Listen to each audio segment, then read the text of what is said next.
basically. Could be. You've got your page up, so My page up. you do. Oh, you think I should be on break? You should be on break, unless you're online. I don't have a new picture here. You don't. You did not actually set things up. Oh, you didn't give me one. I did. It was in. I looked. Then you should have told me because it didn't get in there. Oh. But at any rate, There hello, we go people. again. Hello there. You might as well go live since that's Precious the little air here. Well, I can get the right one. Never mind. I can go. Why don't you go to us I can and go do this to, while you're? Because we can argue instead. Well, why don't you? There we go again. Last one I have. I can do one of these, You but can so do on that. shape. It's okay. It doesn't matter, Corey. See what those look like. Oh, look pretty good. Except when you see it in live. Hi there, people. Hello, everybody, as we had to figure out what we're doing. Because we're pros at this. Ah, that works. All right, there we have a nice spooky picture. Okay. Nice haunted house. Hooray. Yay. All right. Well, that was the stream. Yeah. Spooky. Yeah, very spooky. I think our camera needs to be tilted. I know. That's why you're supposed to set things Well, up. if you'd been here, I would have. Well, you would have. If you could have, you just Right. asked me to come over. I did. You did 10 minutes ago. not. I see. All right. Well, the problem is that poster gets his head cut off, but other than that, there we go. Let's cut our bodies off. Yes, that's much better. See if you can get in between somewhere. We don't need to have the full road to Oh, that's all redemption. right. Well, yeah, but you see, it's not aesthetically pleasing to just see your head. It's like, you know, you do Well, not especially need my head, huh? Yes, to be a disembodied head there. There, now we have context for your body. Good. But nobody can see my shirt. Yes, I know. Well, that's a problem. There we go. The haunted my shirt Happy Halloween From the San Diego Zoo and Safari Park. Yes, because we sometimes go. It glows in the dark. It does. I should turn the lights off. No, it won't show. We don't have enough light. Hello, everybody. dark. Hello, Gelden. Var Gelden. Okay. So this is our live cough stream. Yes. We're not quite better yet. Right. So, of course, we come back from a vacation, and what happens? Actually, we were good for 2 days, and then the third day it was iffy, and the fourth day it was nasty. Yeah. So, oh well. Here we go again. This little delayed effect. But we did not want to miss our Sean is about to take our heads off. Ah, yes, probably. No, actually, he's defending us from the unseen hitchhiking enemy behind us. I see. Or in front of us. It's probably the one in front of us, actually. Yeah, he's hitchhiking enemy? yeah, Like a hitchhiking ghost? like a hitchhiking ghost. From Disneyland? Yeah, that was kind of a Halloween reference. Ah, okay. Just in case you don't catch these. And we Right. should plug this in because the battery's probably going to die otherwise. Ah, well, that would not be good.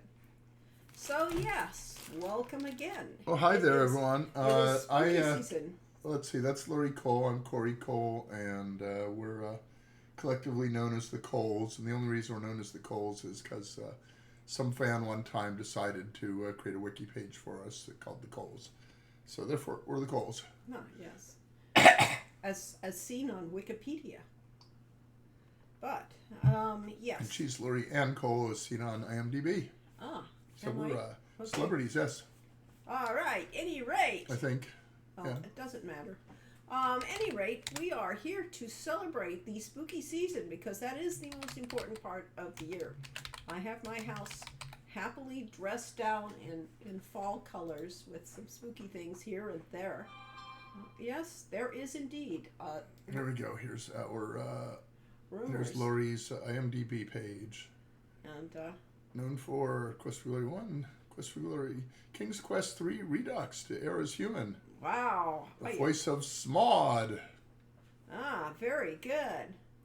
And look at So, all these games. There's our credits. Boat Riley, a reggae adventure. You get credit for that. Wow, that's impressive. Yeah. There are a few missing features Where's of like that. Mixed Up Fairy Tales? Well, I kind of would like Road to Redemption being on there, but Ooh. oh well. Oh, well, somebody ought to add that. I don't know that we we can Alternate add name that. Lori. Let's look at his spouse Corey Cole. Do I have a page? Oh, I have a page too. Well, I gee, didn't used to have an we're IMDb famous page. people. Yes. I'm known for Castle The Dr. Brain. fail machine. Hello, welcome. Castle Dr. Brain 6.1. Oh well. Everybody should rate this 10 and bring that up. Yeah, really. Mixed Up Mother Goose, system development staff. Ah, Yeah, I'm not credited for Hero U either. I know. Isn't that It's- sad?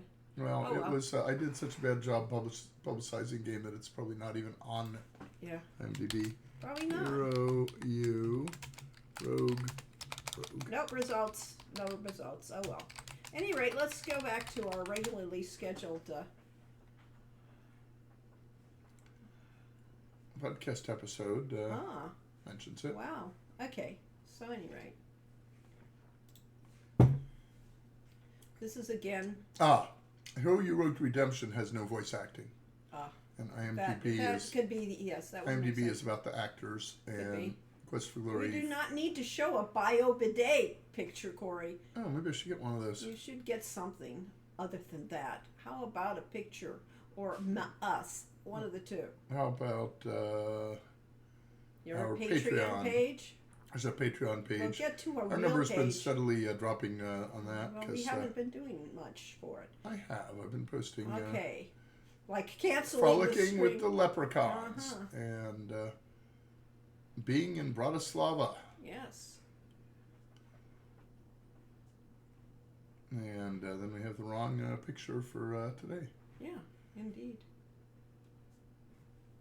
So hi everyone. That's kind of a spooky picture actually. It is, but not a very happy picture. It's War memorial. Yep. So, no. defeating the fascists. Ah, very good. That is a good thing to do.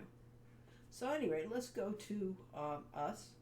Either us webcam. Hi there. Right, so we can finish talking and greeting and bringing people up to date with what's going on in our world. You could actually show that off if you wanted to, because that's important. Oh, our Discord. Yeah, go full page with it and then show off the important parts. Oh, but what If about you're the- not a member of our Discord channel, you should be, because it's a lot of fun. I advertised it on Discord as a You're cough not stream. showing it though. I know. Okay, Picky. I know. It's, Discord doesn't show. Oh, does it show? Oh, well, No, then we can't show it. Discord is invisible to To screen mortal captures. eyes. Okay. So I suggest you go on that and go to, How about if nothing how about, else- How about this thing? Invite people. you could do that too. If you aren't yet on Discord, you belong in our Discord.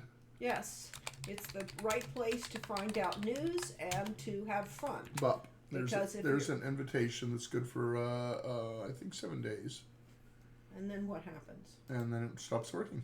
And then you can't, then what do you do? Then you search for Transsolar Games and you find us. Ah, But you won't find us by searching for Quest for You Glory. I see. I don't know if there's a Quest for Glory Discord. I haven't looked. Oh well. It isn't ours if there is.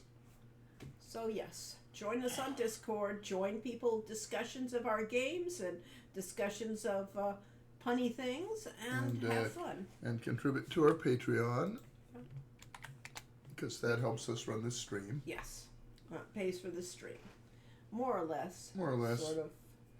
The stream doesn't cost us much because we're so amateurish. Yes, but it is Halloween season again, and that means it's time for Oh, I did get a new hat in Ireland. I should be wearing my new hat.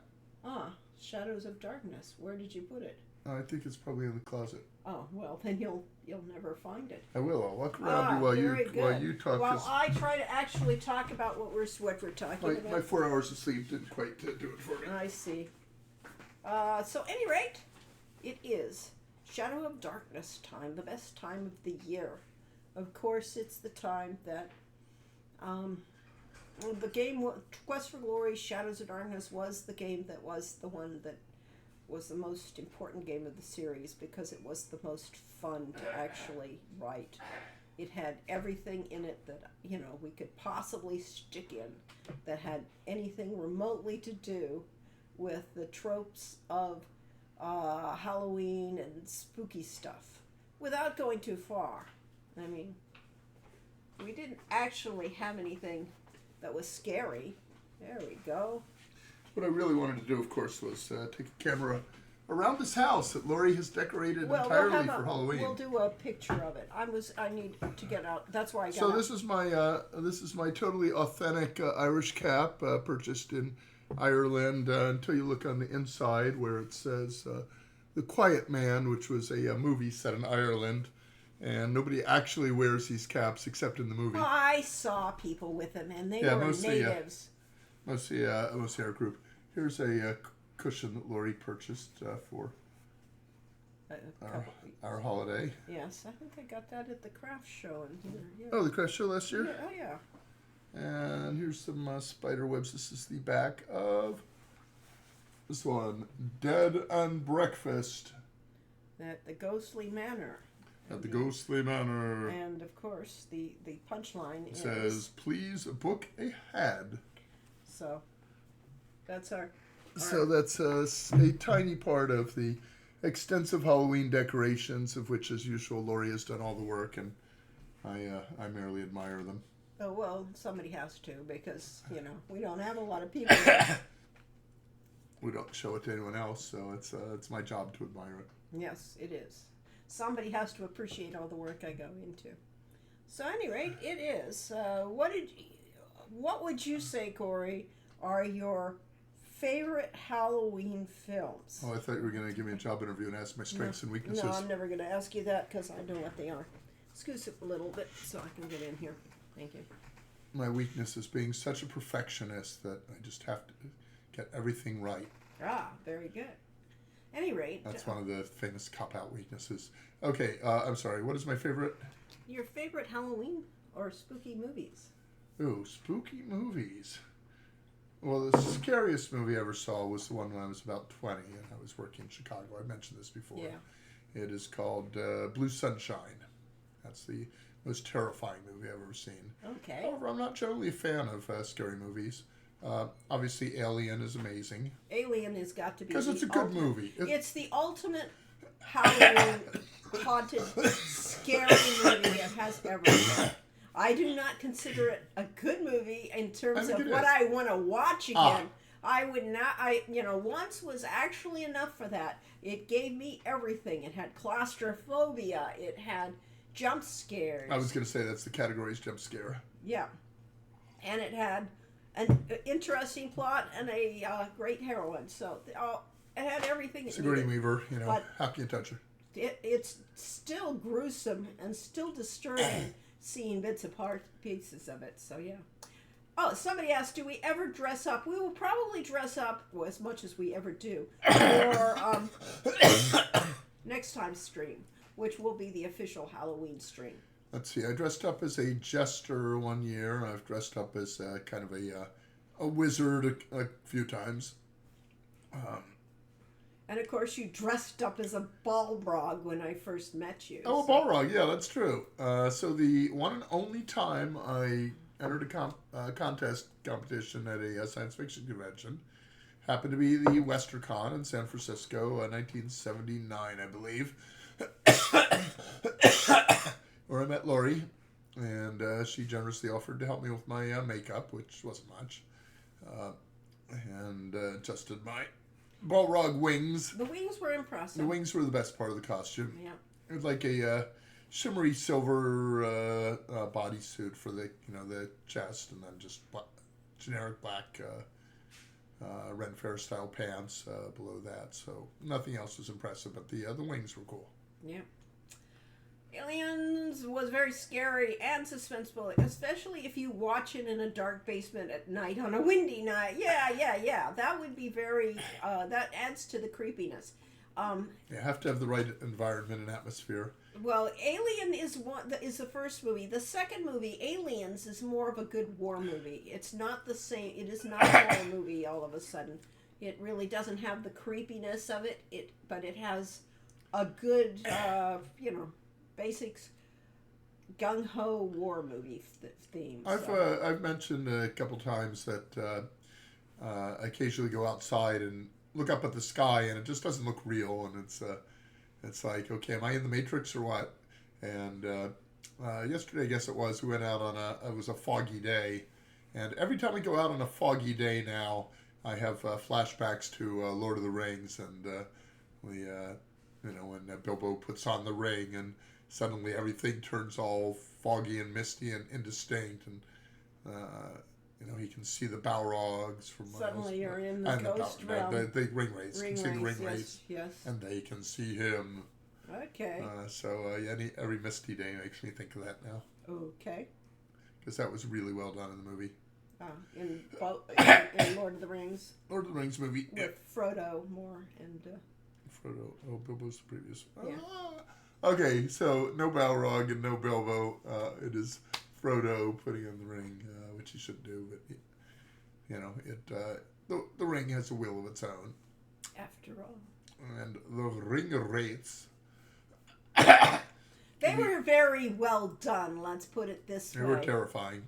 The other ones that were terrifying were the Dementors in the Harry Potter movie. Oh, yeah. Prisoner of Azkaban. That was my favorite movie of that series. Because I felt like the director of that movie gave it a heart that I hadn't seen in previous movies, which were just kind of interpretations of the books. But Corazon, I think...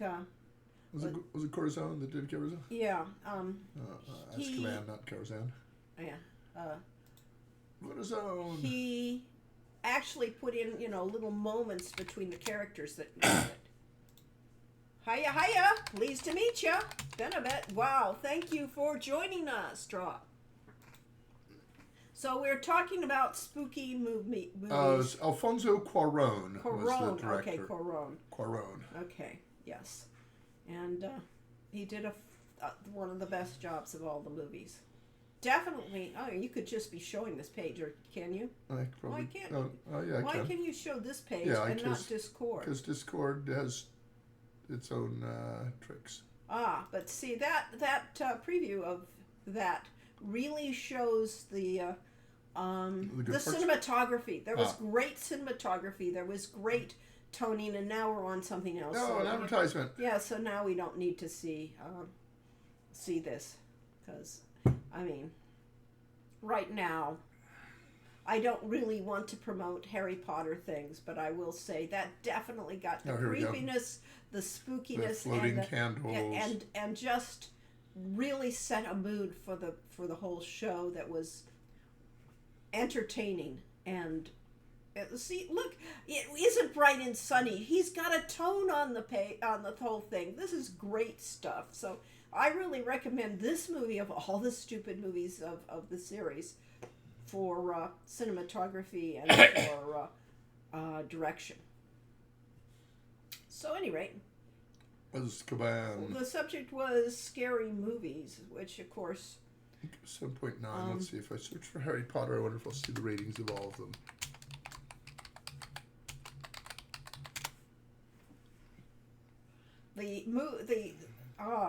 I've read a lot of scary quote-unquote books, and the most laughable were like, what was that house that was haunted? Oh, that was Modern Hunting. Supposedly real. It was so dumb. The House on Something Pan's Labyrinth. Yes, that goes in creepy movies. Amityville Horror was so dumb as a book. I love the stories that went up, like the woman that couldn't stand it and threw it away, so her kid picked it out of the trash and kept putting it in the drawers, and so it would never be thrown away. And you like the miniseries Warehouse 13, right? That wasn't scary. Oh, okay. It was entertaining and silly, but it was not particularly scary. So, there's Halloween, there's Midnight on Elm Street. All the slasher movies that we never watched. Yeah. So we're not big on there's slasher a lot of those films.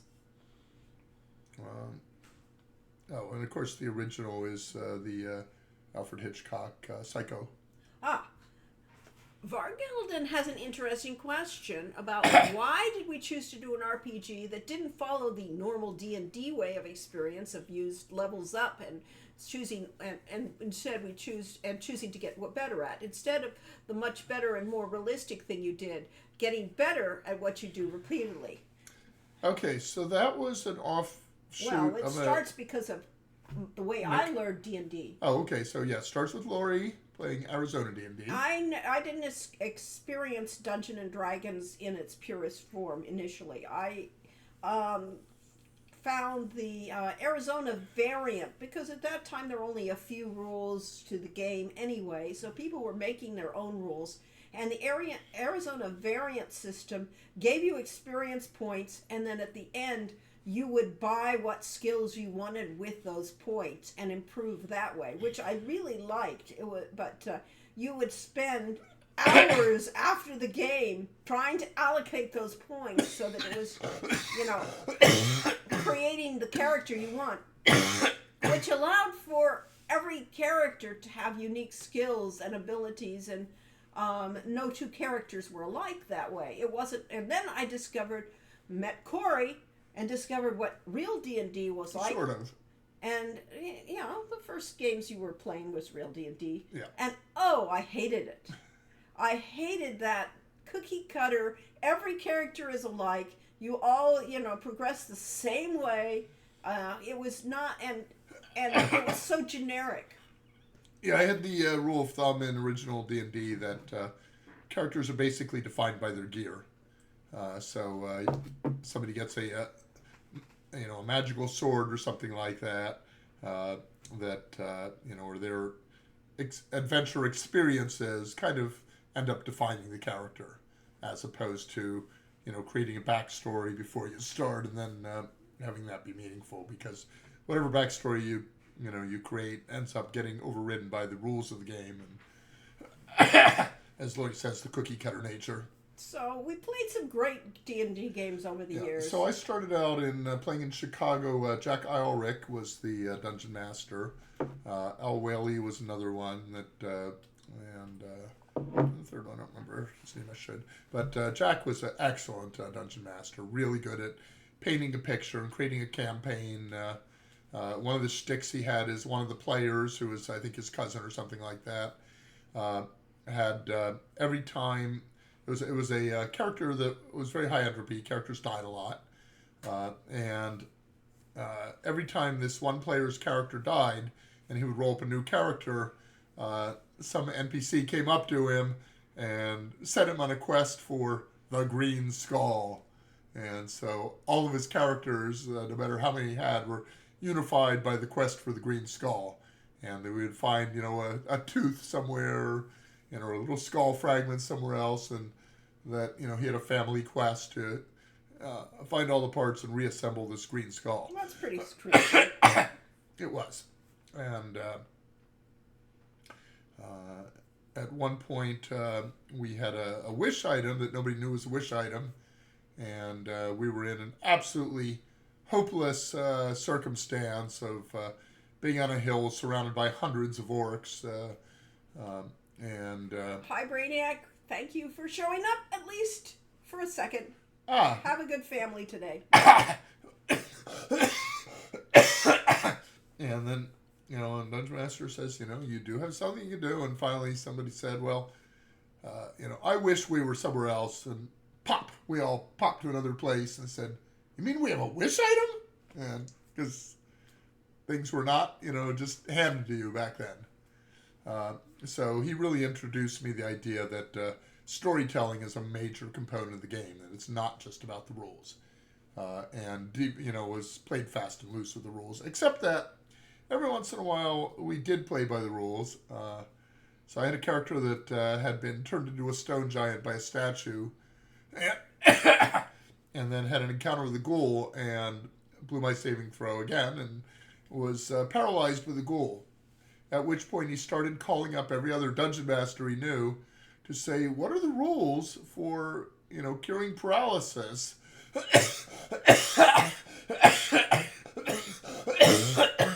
And in particular, curing paralysis on a giant character. And eventually someone said, well, according to Tolkien, the touch of an elf will cure paralysis. And so obviously that belongs in the rules, whether or not it is. And we decided, but because I was giant, there was only a 10% chance each time an elf touched me of curing it, and they could try it once per hour or once per day or something. eventually I got unparalyzed. Okay, I'm done. Yes. Next, the next time we played something that was different was Rollmaster. Yeah, with Nick U. Turner. The U doesn't stand for anything. He just liked the abbreviation. He was a very interesting dungeon master, and his system was the first one to do the practice makes perfect to an extent. And Yeah. you had to spend time, literally during the game, telling how you were going to practice your skills so you could go up with them. And Rollmaster uses the D100 system, 0 to 1 to 100, except that Nick decided that chaos is fun, and therefore anytime you rolled a double zero, that was neither a double zero nor a 100, it was a chaos roll.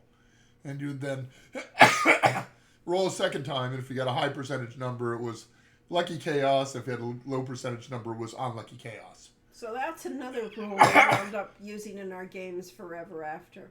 But that's why when we came to trying to develop a system for Quest for Glory, we wanted to go with something that caught the best elements, because the problem with the Dungeon and Dragons system is that you're waiting to try to get enough experience so you could get that pop. Yeah, Which nothing isn't changed. very realistic. Yeah, nothing changes until after maybe a week or several weeks of adventuring. You go up a level.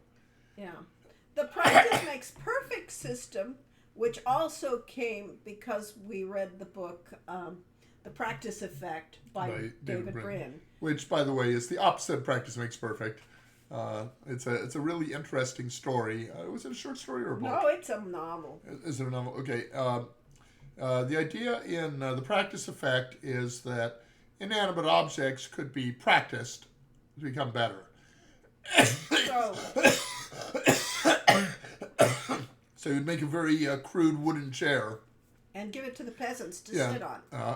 Get the peasants to sit on it in shifts, and the more they sat in it, the more it became chair-like. Yeah. So you could effectively train your chair to be a throne if you had enough people sitting on it after the years. So that was a very interesting book, and it had a lot of this anti-entropy type of premise on it that was very interesting. All of these contributed to our system for... And of course, the old cliche is practice makes perfect. So, how to get to Carnegie Hall, practice, practice, practice. So we decided that you would improve your skills not by eventually going up a level, but as you practiced a particular skill, you got better at it. Which, it happens much faster in the game than it does in real life, but... No, because one of the other things you're balancing in a game is realism versus fun. And if you get it, if you go up too fast, it isn't fun anymore because it's just something you're constantly doing. So you have to reward the player by giving them just enough, improvement so that they feel like they're getting somewhere, but not too much and not too little. So that's all the balancing of game design. The other thing with, so we decided D&D was a little too cut and dry. Like, once you roll your initial stats, they mostly stay the same unless you get a powerful magic item or something. So with Rollmaster, the problem with the game is it's very, very hard to play in real life.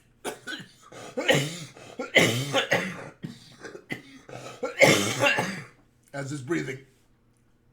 You can see why we did not play this. We did not run a stream last weekend. I'm not sure I'm any better this week, though. You are. Anyway, it's all charts and tables and constantly looking things up and trying to find, the 17th line of this table, reading across to, your ability score and something else will tell you the result.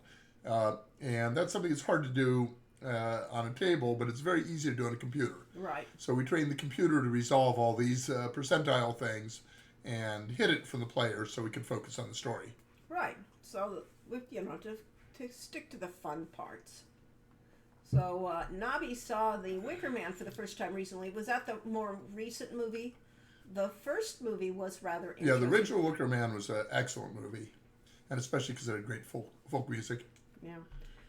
We did not see the more recent version. Ah, yes, the original. That one had some really... Was it Britt Eklund, I think? Oh, I don't remember that. Was the And yes, The Exorcist in its original run freaked out a lot of men. Well, yeah, it was pretty freaky. It wasn't another movie that I never really watched. and Carrie is another one. Lots of blood. Didn't watch that. I didn't. I have read quite a few Stephen King novels, and they always annoyed me.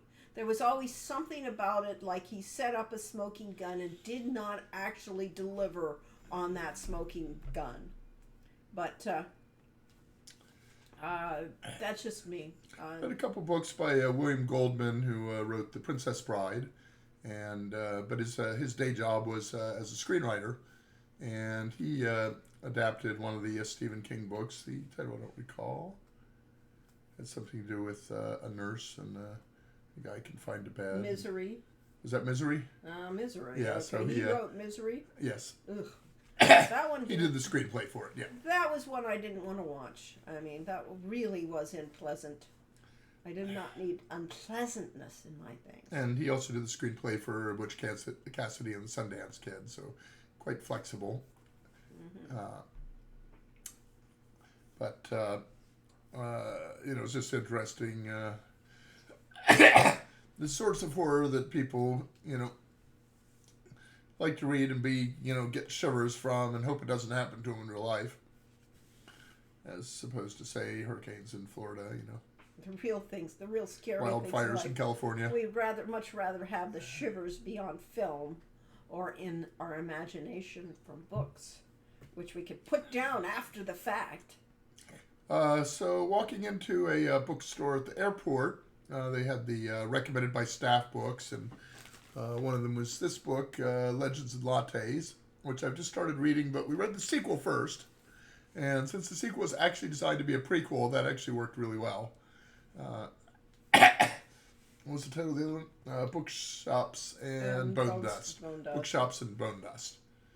Excellent book by Travis Baldry. Recommend Excellent is not my term. I thought it was good. It was entertaining. Entertaining. We will put entertaining up there. It was fun. Not much on the horror setting, though. Well, all right, fine. It had horror. It had a necromancer. There is, necromancers are always good for a little horror. As for the number of people in the stream, we're off schedule here. We first of all missed a couple of streams to A, being on vacation, B, being sick. But normally we're every second Saturday, and that would have been last Saturday and next Saturday. Next Saturday we will not be streaming, but we'll be back on the 26th. And that's when we'll do the full. That's when we'll do the full-on Halloween the full thing. Halloween climax. Oh. This is Halloween light. Ah. You're doing the Werewolves of London. Yes. And the decoration, Halloween decoration time. Yeah, we'll put all the pictures and that I can actually get some real photos going of this stuff. I'm not quite sure what the daisies have to do with Halloween, are they? Cause daisies? They're not daisies. Oh, it's sunflowers? Sunflowers, yes, it's sunflowers, but it's fall. Oh, okay. It's not necessarily everything Halloween-y. It's All definitely in the fall spirit, and some of those can stay up afterwards because it's still going to be fall until Christmas time. And my both of our birthdays fall in late fall. Well, yeah.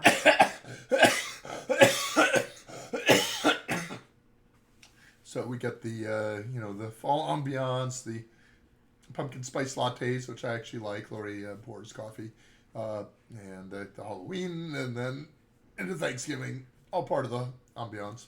Yeah. So Vargilden says that his dad also gets a lot of coffee after he gets sick, and it lasts for months, and that's pretty much Corey's too. He doesn't get rid of it. I still have some coffee. Two months is about par for me. Sometimes Yeah. it goes 3. And Vargilden also pinged the Quest for Glory fans in the Facebook group. Thank you for trying to bring some people here. That's why I mentioned that. Uh-huh. Yes, we need all the people we could get. So, we did not advertise this as well as we could have. Lori. I did. Lori's always post to Facebook. Yeah. I usually do a Patreon. I didn't this time. And since we're no longer on what was once X. upon a time, Like yes, former Twitter. Twitter. Twitter was taken over by a twit. and Yes. So therefore, he had to change the name. It's an X Twitter. and it's now X-rated as far as we're concerned, and we don't do X-rated on our stream. Yeah. We don't do a lot of things on our stream. Like actually have a plan and things like that. Oh, well, organization make money. No, Yeah, none all of of that. these things. We're very yes.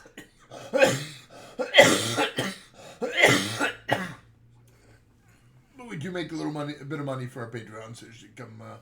Yes, you've already Support advertised that. that. Yes. What else have we got going for us besides, we have a Games that Facebook don't sell. page. You can, keep up with us on Facebook. Our theoretical income is from selling games. So we have Hero U, Rogue Redemption, and Summer Days Tilly's Tale, which is originally Summer Days at Hero U, Tilly's Tale, and I decided that was too long. And Lori thinks we should have left in the Hero U to show that there's a connection there. But it doesn't But matter. either way, they don't sell very much. And we're still working on, Hero U is available on Steam, GOG, and Switch, and Summer Days is available just on Steam and Switch. so currently we're working on Afeo's Adventures, and we're working on, Which is Summer Days, A Fail's Adventure. yes, Puzzle That's what we're Worthy, doing. And Puzzle Worthy, which is our puzzle game that's up to me to create puzzles for. which eventually will happen. But we've got some really interesting art styles. I will be cornered into making puzzles. I will despair. I'll ask Lori for help. She'll say, "You've got to figure it out," but she'll give me a little bit of help anyway. And eventually it will all come together, and suddenly the puzzles will appear. Do you have Slack here? Do I have Slack? It's How not do you running get to currently. Slack? How do you get to Slack? I get to Slack. Why don't you have it by, connected to this? Huh. You bring up your own window for Slack? Yeah, Slack. What do you do with Slack? I have it. Are there any secrets here that I shouldn't show? No, but I was going to go to the Puzzle Worthy page and show off some of the art that JP was doing for it. Okay. We will. Yeah, full screen. This Yes, doesn't you'll do need much to. good, but desktop. And then This is play, our- see if you could play that video full screen. I think so. Yes. Okay. Here's a little prototype of the artwork in one scene of the game. The Puzzle Worthy Mansion. Puzzle-worthy manner, I think. All right. Whatever you want. And then we have a slow scroll around the environment, But so you we will can have be in. Player will be in control of that things- scroll. things to interact with at every direction. So The puzzles dinosaur everywhere. topiary. I don't know. and Those spaceship. things in the foreground look a little like chicken heads. You can never tell. Mm-hmm. We have a fountain. It's an organ. So that was what And we're the manner looking at itself. for the style that we would be doing it. And wouldn't that be fun? And a puzzle in this kind of a So it's an Art Deco. yes watercolor look with what he's doing. Yeah, definitely. We're Here's talking a car. We're looking at what kind of car dashboard we need and the engine. There's and there's the house. Yes, the first There's a- apartment. there's a secret? Up upstairs. If you keep going, you can get to there's the panorama of the house okay. of the apartment. This is the character's mother's apartment that she is visiting. Our main protagonist. And so, therefore, you get to look around this kind of dingy looking. It's all little sort of apartment. 1930s. This is Yeah. setting early 30s. And look for clues of what happened to her. Yes. All right. Yeah, I just- Use an XDM. I took it. Yeah. Would it be cool if you had a I'm shop where currently we could buy I'm a currently lot of- double dosed on 2 different cold medicines, And and you can see how well that's working. yep, Uh-huh. it is. It's better than it was last night when I didn't sleep half the night. Yeah. Yes.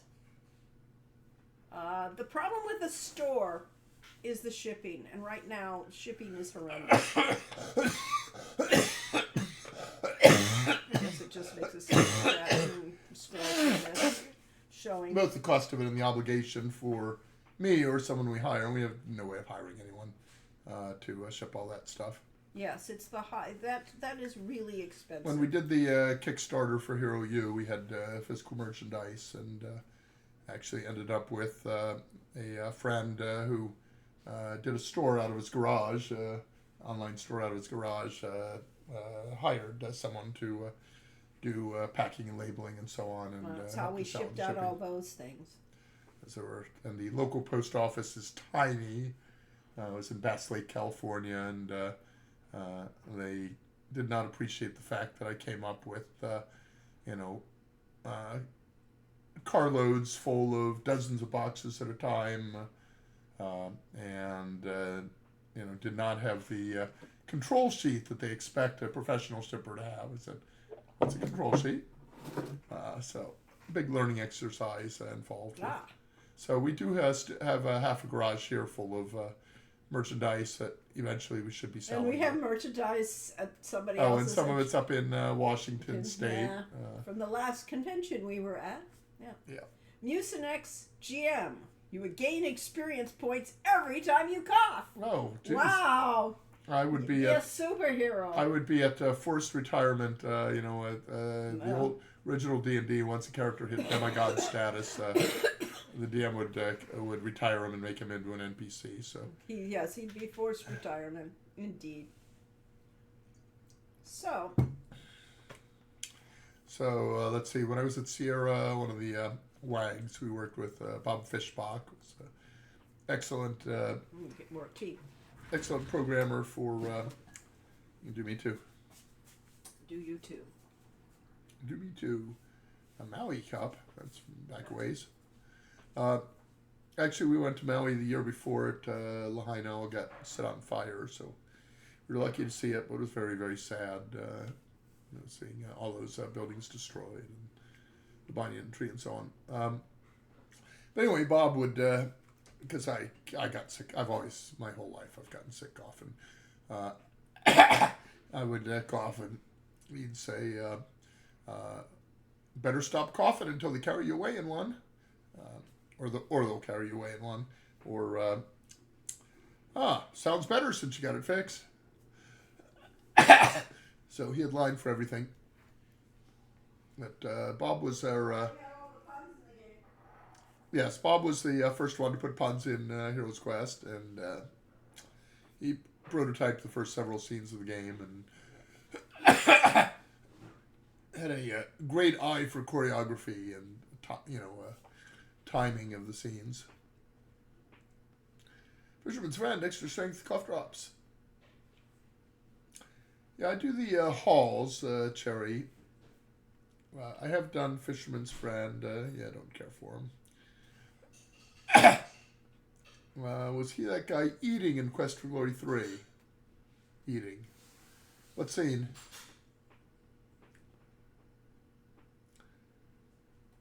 He was definitely part of the group in the ending ceremony at Quest for Glory 1.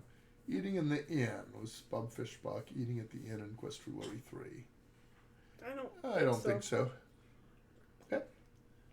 Oh, spill it. Why don't you? Why don't you hand me a very full cup? Well, I handed you a very full cup, but you're supposed to use caution. Hot liquid that I have just spilled in my lap, and I will now have to go to the... Fisherman's Friend, extra strength cough drops. I found to be effective, yes. But the strong tasty... oh, okay. Went through all that. I could get one of my halls. What is it, oh, no, I don't. I'm out. You want me to get one? They're in the other room. Yeah, just grab the ones on top of the counter. I will. They worked for a while, and then as soon as I stop sucking on it, I start coughing again. The Clown Easter egg. Oliver Brailsford, that could be. Oliver worked on the project.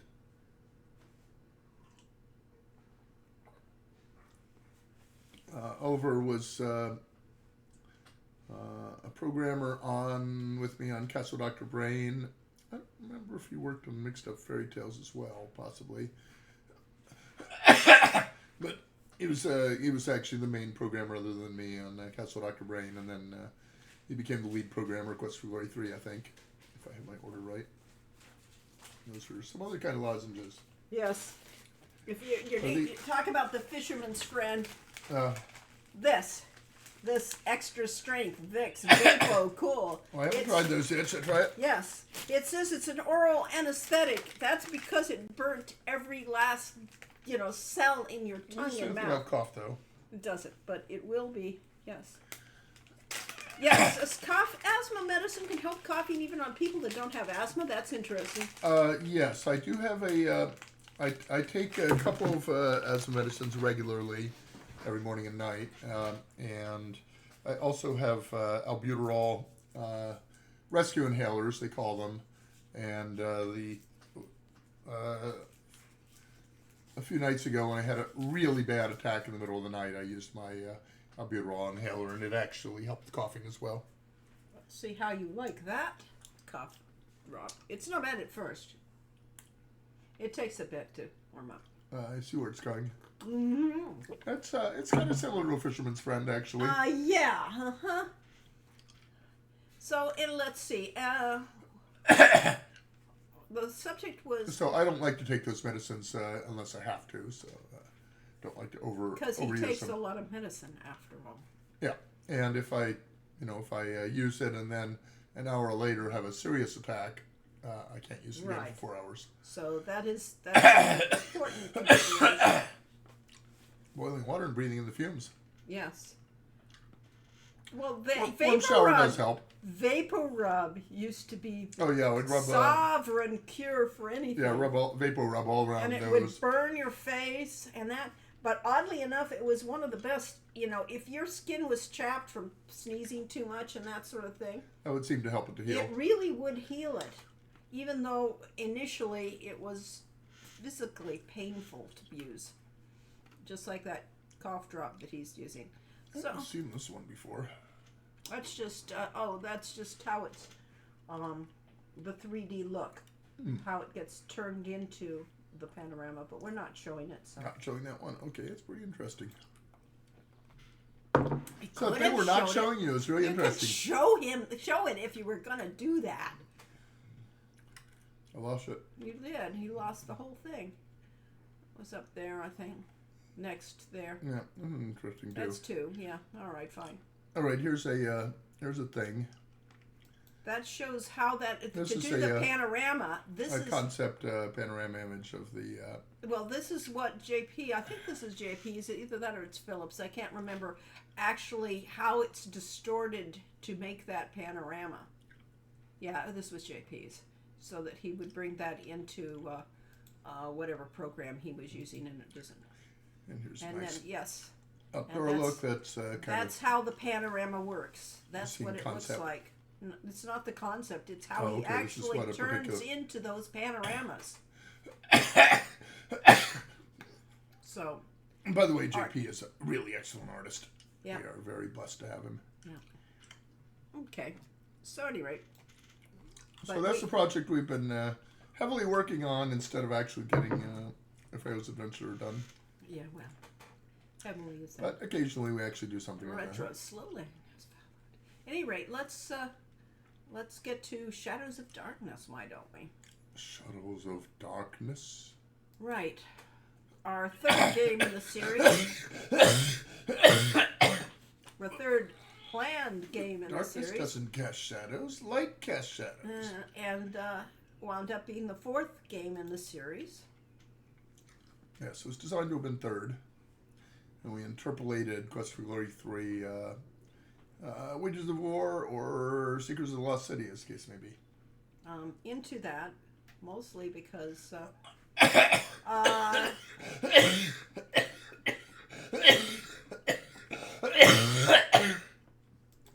like all the games we have done, there were always delays in when we were starting to make it, and name changes, whatever. It just kept, So we wanted 3 was there to get players to get into the game system again, so that we could really hit them hard with game 4. Yeah, so, in hindsight, now all the games are available and people play all of them. At the time, we played a game and 2 years later another game came out, do you even have the previous ones and so on? We had to appeal to both players starting the series anew at the, on game 3, say, versus ones that had played all along. And so the big jump we had, story-wise, going from Quest for Glory 2 to Quest for Glory 4, and the fact that we had an educational game in between, we said, oh, that's too big a jump for players to take. And today, we wouldn't even blink at that. We would have just done it.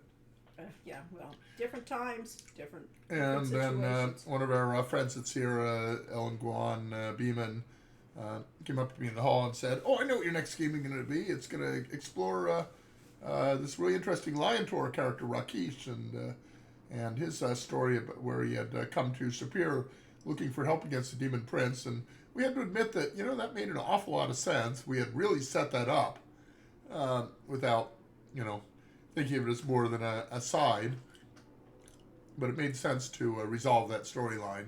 That's, one of the advantages of having a rich game system that had many, many, backstories to all characters and knowing where places are, that there's grounded in a reality of the world, and that's why it's easy to interpolate. And post Quest for Glory 5, we were going to do expansion packs with all kinds of kind of Odyssey and Iliad themes and pirates in the Caribbean and stuff like that. And, pirates in the Amazons. Med. Pirates in the Med Sea. The Med Sea. Did I say Caribbean? Oh, I am sick, I guess. The Med Sea, also known as the Mediterranean, and or all of our, all the Quest for Glory games are analogs of Earth places. One of the monsters I love most in Quest for Glory is the bunny, the Vorpal bunny. And of course, you can get. We had a stuffed Vorpal. Oh, we gave it to Michael. You could get the bunny from where it was stolen from, Monty Python and the Holy Grail. They have a bunny puppet that you can manipulate, that mouth full of teeth, many, many sharp teeth. So it was a very fun. In order to make sure that we brought up a well-adjusted young man when our son was a baby, we would play or sing for him the Julia Ecklar song, The Temper of Revenge, which you should look up on YouTube or someplace. You can probably find. And we gave him as his stuffed toy in the crib a killer whale, an orca. Yes. Yes. And monsters and such. Yep. I'm glad there was auto combat. The combat system was too complicated for me.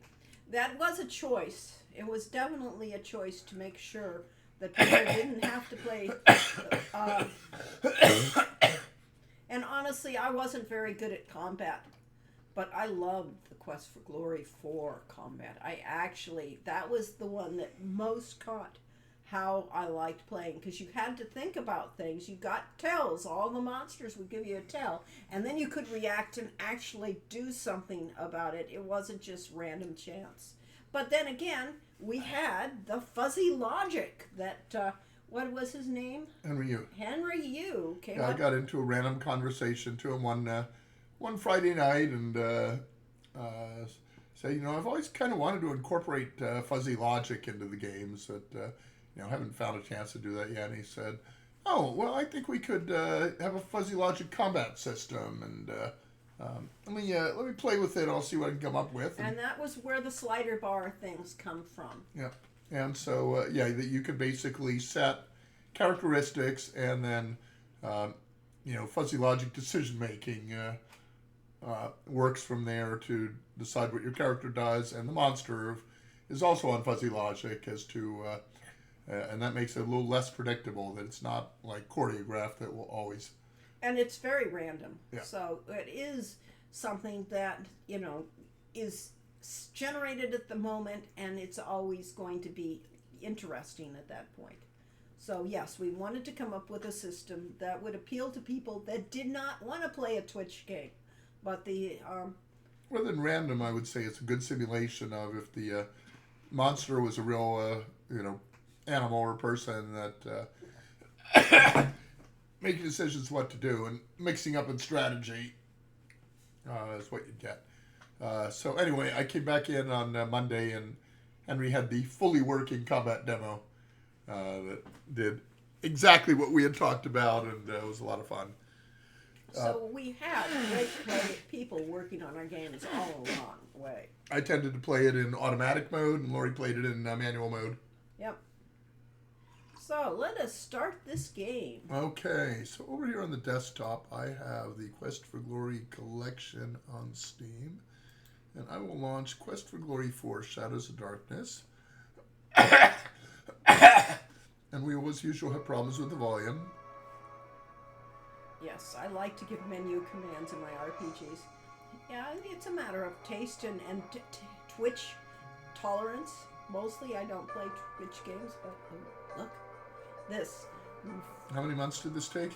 It didn't take that long. Just a few this weeks? was all generated, this was one of the first times that we used computer-generated terrain in a game. And the castle in the distance. Castles in the distance seem to just not work very well, because...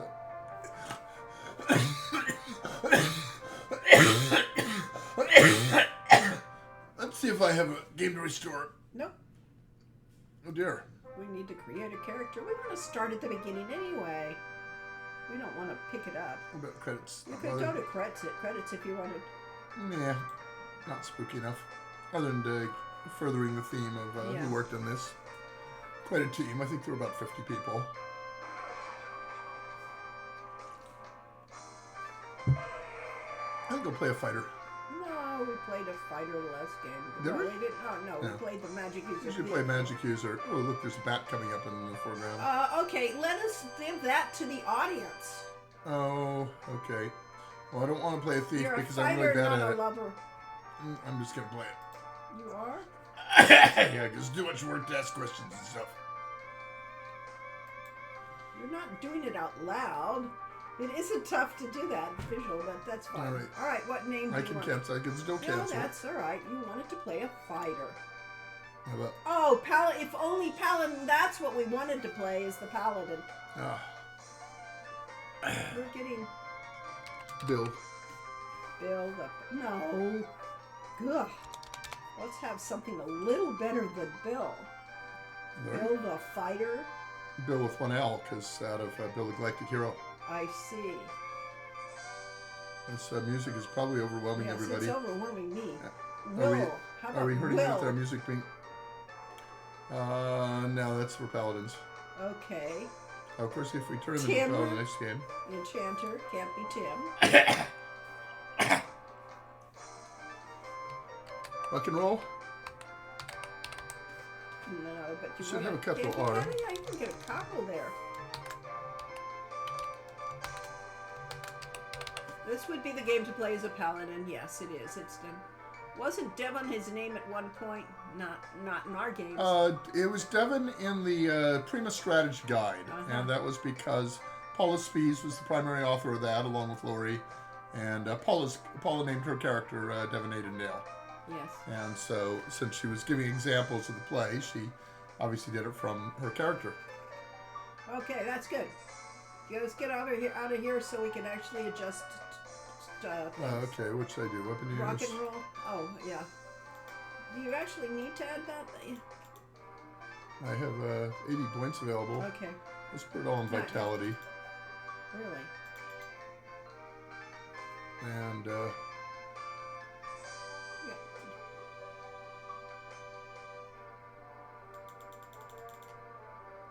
will you ever use that? will I ever use parry? Yeah.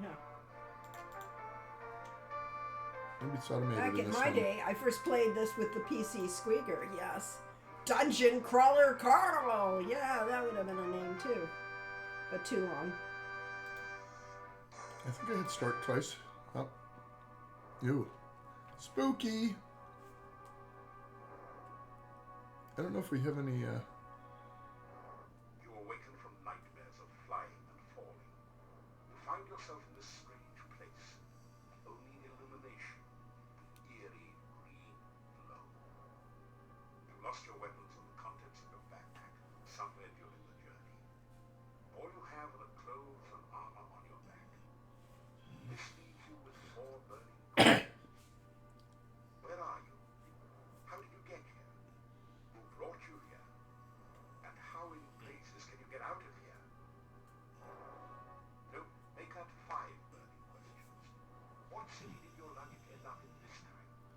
This is called Writing Games Based on Experience. I went to the World Science Fiction Convention in Phoenix, Arizona in 1978 and was having a little digestive problem, except my clothes didn't make it with me on the trip. And my guitar had also disappeared to some random city. So I had a miserable first day or so of the convention before they eventually found them. Yes, this voice is so good. Okay, does the music need to get quieter? Usually. I don't think we can set music and voice separately. Oh, well. We'll try this. Let us know how the volume is in this. I didn't know who he was at the time and was surprised to recognize it when we played Quest for Glory 4. Who didn't we know? No, John we Rhys did Davis? not know John Rhys Davis. It looks like a torch, but there doesn't appear to be any pitch or other flammable material on it. I don't know how I can see that from here. The desiccated corpse is half buried in the rock of the cave floor. Well, you know what you do with corpses in all role-playing games. You Search the desiccated body. The only still usable item is a dagger which you pick up. However, lying around the bones are some coins.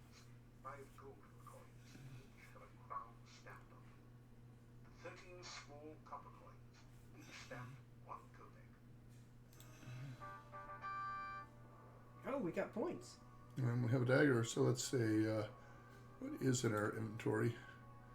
We have armor, a dagger, and The coins. money. Let's see. That looks like some things over here. The deteriorated corpse has grown. I watched a streamer play Quest for Glory 1. Reveals a piece of hard gray rock which you take, and some coins, 3 crowns and 13 kopecks. So ask yourself, what can you do with some kind of strange gray rock and a dagger? That's a tricky puzzle. I'm sorry. To start the game out with? Mm-hmm. Find 30 assorted copper and gold coins on the body. Let's do all the grave robbing up front. Yes.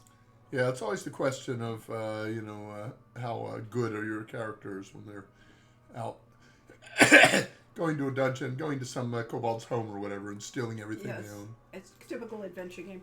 Yes. I watched a streamer play Quest for Glory once and get very You take the torch. confused by the fact that the loot body didn't work. Yeah, well, that's... Alright. Do you remember how to interact with that? You strike a spark with the flint and dagger to light the torch. Yay! Now have a lit torch. And it's a green flame. Ooh. Yeah, my new favorite books in the lit RPG, like the Dungeon Crawler Carl book series, haven't tried those yet. Dungeon Crawler Carl is real? Neat. And this was relatively sophisticated for the time, the idea that you could actually put a torch back where it came from and... You are in a large cave, dimly lit by glowing light along the walls. Strange should have gotten this one first. outcroppings of stone rose from the ground, looking like the skeleton of some enormous beast. Here and there, petrified human bodies seem to grow half in, half out of the floor and walls. You are in a Yep. large... Whoops. How do I walk there?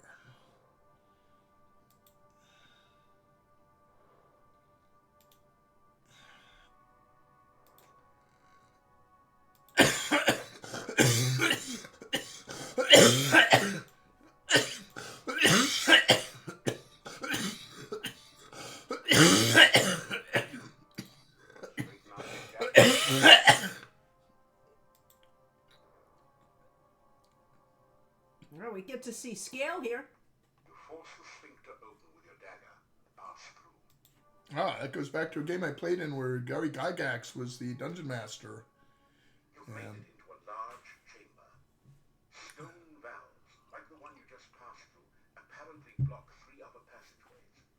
There is a huge stone altar in the center of the room, and an exit to the south. We entered in through into a cave past stalagmites and stalactites at the entrance that looked a lot like teeth, but were obviously much too big to be. And it turned out the entire cave was a monster, and the party eventually had to force themselves out through the sphincter to escape. Meanwhile, while they were in the stomach of the monster, they were constantly taking acid damage every turn. What a fun experience. It was, actually.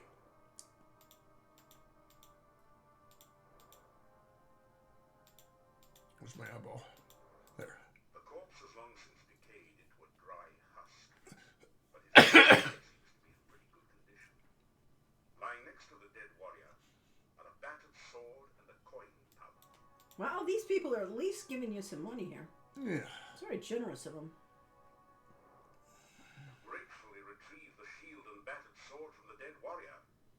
You hope that they will serve you better than they did their last owner. This, Did of you course- get the coins? You didn't pick up the purse. It didn't say that. I thought you automatically got what it I was. don't know. All right, fine. That didn't Okay, fine. Guess you must have.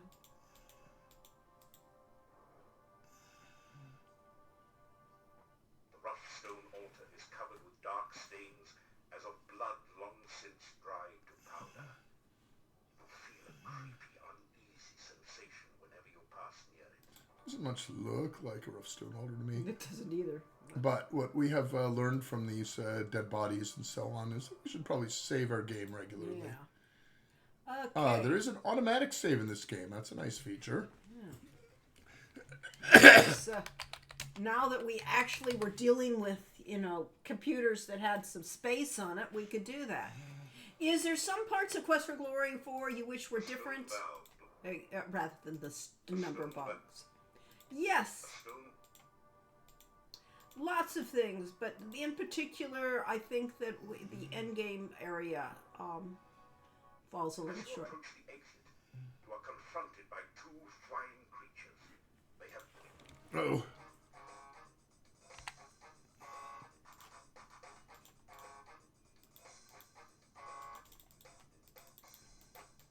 You're dying here. Good thing Am you I? saved.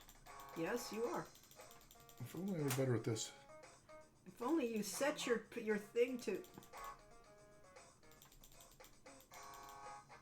It's hard to dodge those things. Good thing I gave myself some parry points. Oh, I see. I'm looking at the wrong thing. I'm looking at the timer. Oh, you did a timer thing with it. Yes.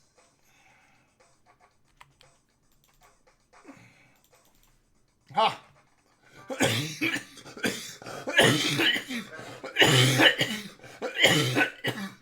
kick the bug too.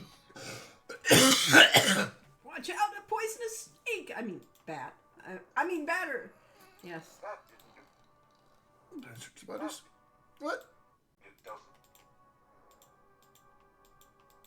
Along You're bat. in the heart of No, you can't get those bats. There's No nothing- loot! No loot from bats, anyway. Let's see if I disturb any more bats on the way out. All right. I'm convinced these creatures are the children of Baba Yaga, are the children of Baba Yaga's children. Yes, the bats and Scarlet had children, and this was the outcome. Okay, that could be. Now, this puzzle here, you can take the rope, test the rope, cross hand over hand, or enough already. Let's test the rope. cautiously test the rope before crossing. Those firmly anchored opens of the chasm. Knowing how Dungeon Masters like to screw you over, so to speak. Probably my favorite game. At least one among them. Thank you, raccoon. Raccoon. I'm going to cross hand over hand. A Exhausted. tentacle is coming after me, but I'm so exhausted everything hurts. Barely made it across the That must be my stamina bar. Oh, But yes. this is no place to rest. We need to get out From of this cave. better to worser. Yes. And using the cursor. Rest. Not inside this cave. Come on. All right, fine. It is true. Pretty spooky. You got out. You slip through the mouth of the cave, just in time to avoid being crushed by its closing jaws. This appears to be automated. So that just in time thing is, You are alive. Only one person has ever walked away from there before. Who are you? How did you do it? Oh, there are so many questions I want to ask you. But I have to get home quickly. It is so dangerous out at night in Mordavia. The town is due north of here. Be careful. There are many bad things lying around. Good luck. Oh, by the way, my name is Katrina. I hope we meet again sometime. Farewell. dressed pretty well for a peasant girl. Pretty colors, anyway. Do-do-do-do. A Shift plus W debug key was left over on the screen with the entrance to the cave and the arch. Really? This game could have used Spidats as well, which are totally different from batters. Ah, yes. So that was an old D&D tradition, is making combination monsters. The bat adders, I guess it was, Yeah. and Bat spiders. bat spiders, batters. Let's see. This one has some of the best food. I love Well, I garlic. tried to type rest, but it doesn't allow me to. Let's see if we can rest for 60 minutes. Don't want to go too late. No, but we got through about a quarter of our stamina back. Okay. Our stamina is very low. There's something on that arch. There is. The archway above the bar is inscribed with 8 arcane symbols. You recognize 7 of them from Arcadia 101 as the symbols of blood, bone, breath, essence, heart, the mouth, and the senses. The 8th is beauty. It's a bit like a 6-tentacled starfish, or perhaps more like a squished squid. Squish squid. Something about the symbol fascinates and scares you at the same time. S's in this are blurred. It's really interesting. Looks like a 6-armed What's blurred? starfish, or perhaps like the tentacles of an octopus. When the S's, when anybody's... Feeling of strange, chaotic power from it. They didn't have... Nowadays, that would have been fixed in post, but before, you had to have a... You'd have a Six-pointed symbol seems to pulse It with is. energy and comes loose she in did your it hand too, when you so... touch it. You have the feeling that you may need this sign, so you carefully store it in your pack. Yeah, so I did a thing with Terry Lee of Off Centaur Productions, Filking Tapes, Sing. folk singing, which is folk singing for science fiction songs. She had me leave off all the S's at the ends of sentences so that they wouldn't become sibilant and Yeah. hiss. And And usually... later on, we learned that you also cut off your R's at the end of a word. But also, you would have a mask on your microphone to take out some of Reduce that. sibilance, yes. Yes. And as you can see, clearly that wasn't done here. Let's see. We've got... I wasn't a fan of avocados at first, but they've grown on me. Yeah, I like avocados. I like avocado and garlic flavors, And I don't too. care for avocado for the most part. Yes. I actually made an avocado garlic sandwich while playing this game. Yes! I thought Napcators were very cool. I used them in my paper RPG when I was a kid. I liked the name. That it sounded really cool. I'm not sure I was crazy about the character design on them, but they're very, very cool design. It just wasn't quite what I was avocados? initially. Necrotars. Oh, We necrotars, changed- necrotars. We Oh. changed concepts here. All right. You could make bat snakes and call those batters. We went that direction too with Okay. one of them.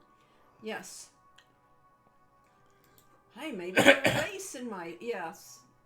Yes, they could be a race. Necrotars with that name. A dead centaur thing.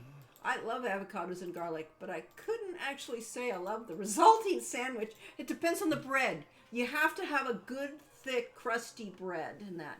Did you roast the avocado and the garlic? That's the key. You want to roast... I wouldn't roast the avocado part, but I would roast the garlic. I wondered. I thought we were here. Now, this scene, the game tends to crash. So we'll see if I can get through it. Heart is dripping with slimy goo. You're having a hard time. Maintain your footing on it. I'm gonna You take said this the little game starter end steps. was the one thing you would wish differently. I didn't hear your reply to the question of what should be different. Like you said, lots of things. There are several things, but and we'll talk about it. That was a nice slide. Yay, we made it. This tall standing stone has been carved so that the top looks like a squid is perched upon it. I suppose it's kind of stupid to be pushing things around everywhere. Perhaps so, especially since you're trying to get to town. Let's see. The question was, what are we changing? Well, we'll talk about it as we may never get to it, but The stone moves slightly as you push on it. We aren't strong enough. And that is because this is a practice makes perfect game, and we have not yet made perfect. How do we get out of here? that way. It doesn't look like an exit. Sorry. Well, it violates that, but oh, great. And we're in the swamp. We go from one bad place to another. The heavy odor of decay overwhelms your senses and makes you feel slightly nauseated as you survey this gloomy swamp. I wonder if there's another exit from the room. Uh-oh, there's hands coming up. That sounds spooky. I suppose we could have looked at that. Let's see if we can escape this way. You Yeah. can, yeah. Into a forest. This should have been a little darker. What's this thing? You are in the southwestern corner of the forest. Dank mists rise from a dismal swamp to the south and west. The path to the dark cave lies to the southeast. So yeah, we'll talk about some of the changes we would make and things that irritate us as we play this game. One of them would be early on to give you a little more direction about what you're supposed to do and where you're trying to go. I think that going north to town is probably as good a direction as you could get. I mean, this looks like Yes. it's blocked off. The hero's pushing technique is pretty bad. Pushes with wrist. That monolith is just too heavy. Well, yes, he clearly doesn't know how to use Don't it. have any ration. Uh-oh. I made a wallpaper featuring the fighter wading through the swamp. Always meant to go back and give him a paladin sword as well, though that would be cool. Yes. I actually know if I'm going the right way. Should I Well, go he left said or- north. Keep going north till you can't go north. That's always my. Some flowers that's they could have picked. interesting, Yeah. Suppose you can't eat them though. You keep going north. I guess so. Huge forest and I have no food. Maybe I should have picked some mushrooms. Oh yeah, eat mushrooms on an empty stomach. That'll be good. Strange mushrooms. This looks blocked. It does. So let's go over here.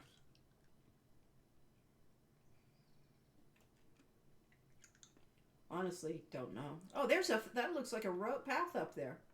It does.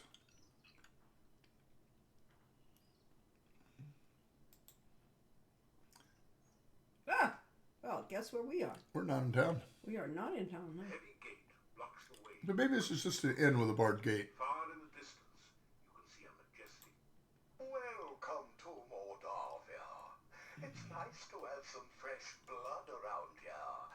We so seldom see strangers. He isn't bad with his asses. No. The gatekeeper is a gaunt, tired-looking man with deep-set eyes that stare intelligently at you. I never thought of it as intelligent. This heavy gate blocks. What about the snakes? That's just part of the gate.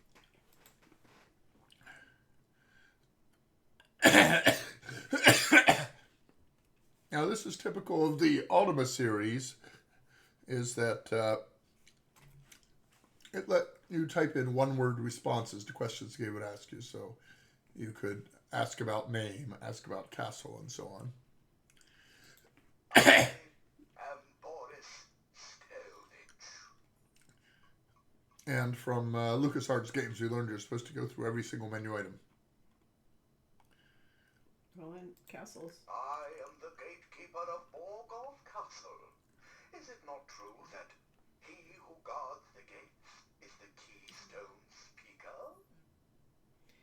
This is supposed to be Boris Karloff's voice, and he This does is the resemble him. Castle of the Boyars, the title of the rulers of Moldavia. It once belonged You pronounce to the Moldavia Borgov nicely. family for generations, but the last Borgov has been dead for many, many years. Something off with the Animation of the hand, clearly done by AI. Moldavia is the name of this valley and of the town. Even the inn is called the Hotel Moldavia, and the name means Dark Valley. That just means there's lots of big trees. The heads of the Borgov family were the warriors of Moldavia for ages. I thought I was going to say the heads of The the Mor- last Borgov disappeared at the time of darkness.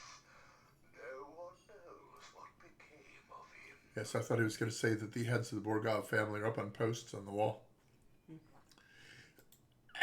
is bad luck to even speak of the time of darkness. Moldavia was a safe and lovely land before that time. Much has changed since then, and for the worse. Warriors are rather like barons of other lands. They own the castle and protect everyone within their domain.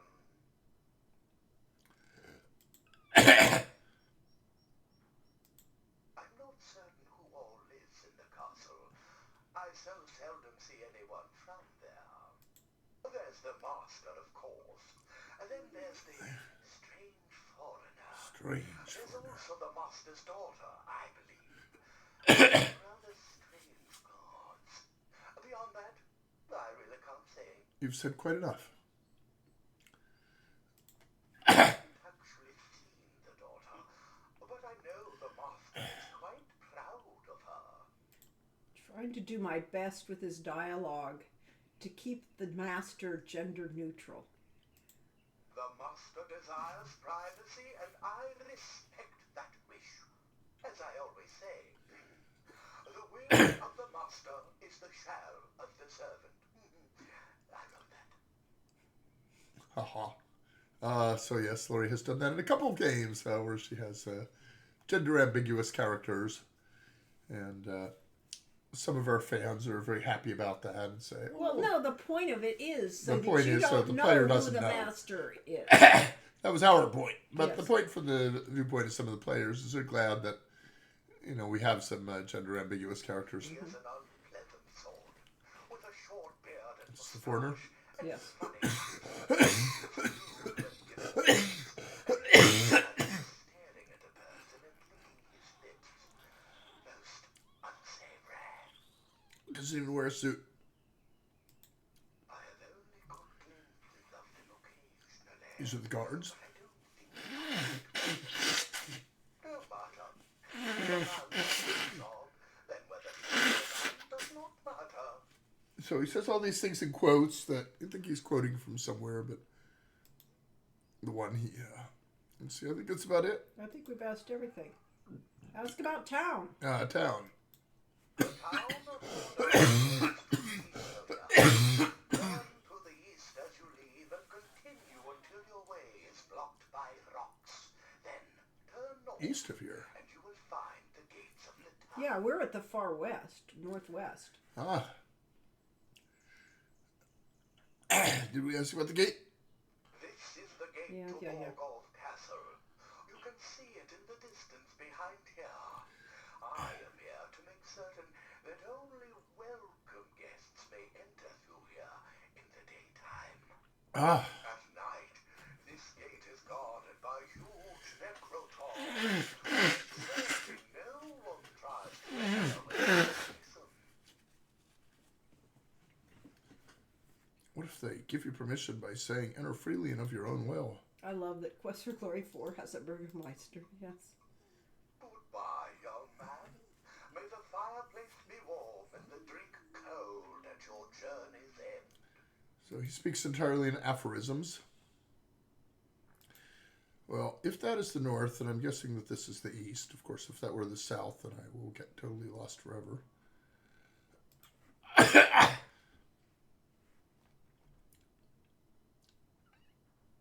Nice little bit of water animation. A whole lot more of water animation. That sort of looks like a town. Oh, there's a bird going by, but it didn't attack me. Good thing. You are on an old road. The way to the west is badly overgrown, while the route can see cultivated fields and the walls of a town to the north. 37 people watching the stream now. How Oh, much very is good. common for 39. you guys? That's about right. That's normal. Yes. Yeah, that's pretty close. That's pretty good considering this was not as heavily, foreshadowed as some of our streams. All right. So Lori wrote a huge amount of descriptive messages for this, all of which were given to John Rhys Davis to voice act, and it was a much bigger script than he was expecting. We had to renegotiate the schedule and the contract in order to get it all done. And I really love the use of pumpkins. It may not be appropriate for this Some beautiful time period, giant but I like this scene. Where's It's on the wall. Where's the JP version of I this? have to go get. Well, it's the whole valley. The villagers have erected a scarecrow to keep birds away from the newly harvested corn.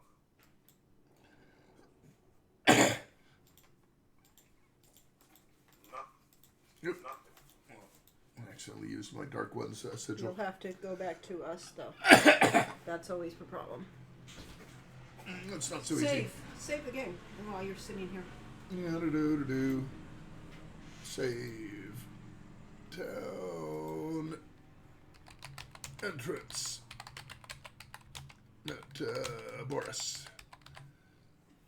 Okay, we can save this. And Katrina, I bet. Oh, yeah. All right, and then I'm going to switch over. See, we used to have a remote control for this. I think the artwork in the game has held up well over the years. I still find it lovely, and the close-up. I love the. Anyway, this is J.P. Selwood's reinterpretation of the scene. Do we need to turn off the overhead light for this? You could see it There's besides a the bit of things. glare. Yeah, but you could see there's the town. There's the crypts. This is printed on metal. Yeah, and of course the castle in the far distance, which and a graveyard. So this catches all our Tropes. tropes. It killed me, however.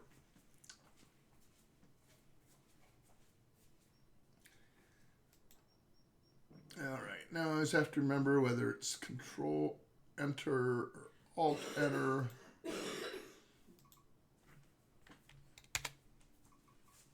Nope. Yeah, reminds them of the art of. Somehow we restarted the game. Oh, okay. Well, can you escape that? Yeah, Ah, there. Yeah. but I can restore game now. Okay, restore. Well, good thing we saved. I am the only one. I am the one working working on the female hero version. Noriciel, is that how I pronounce your name?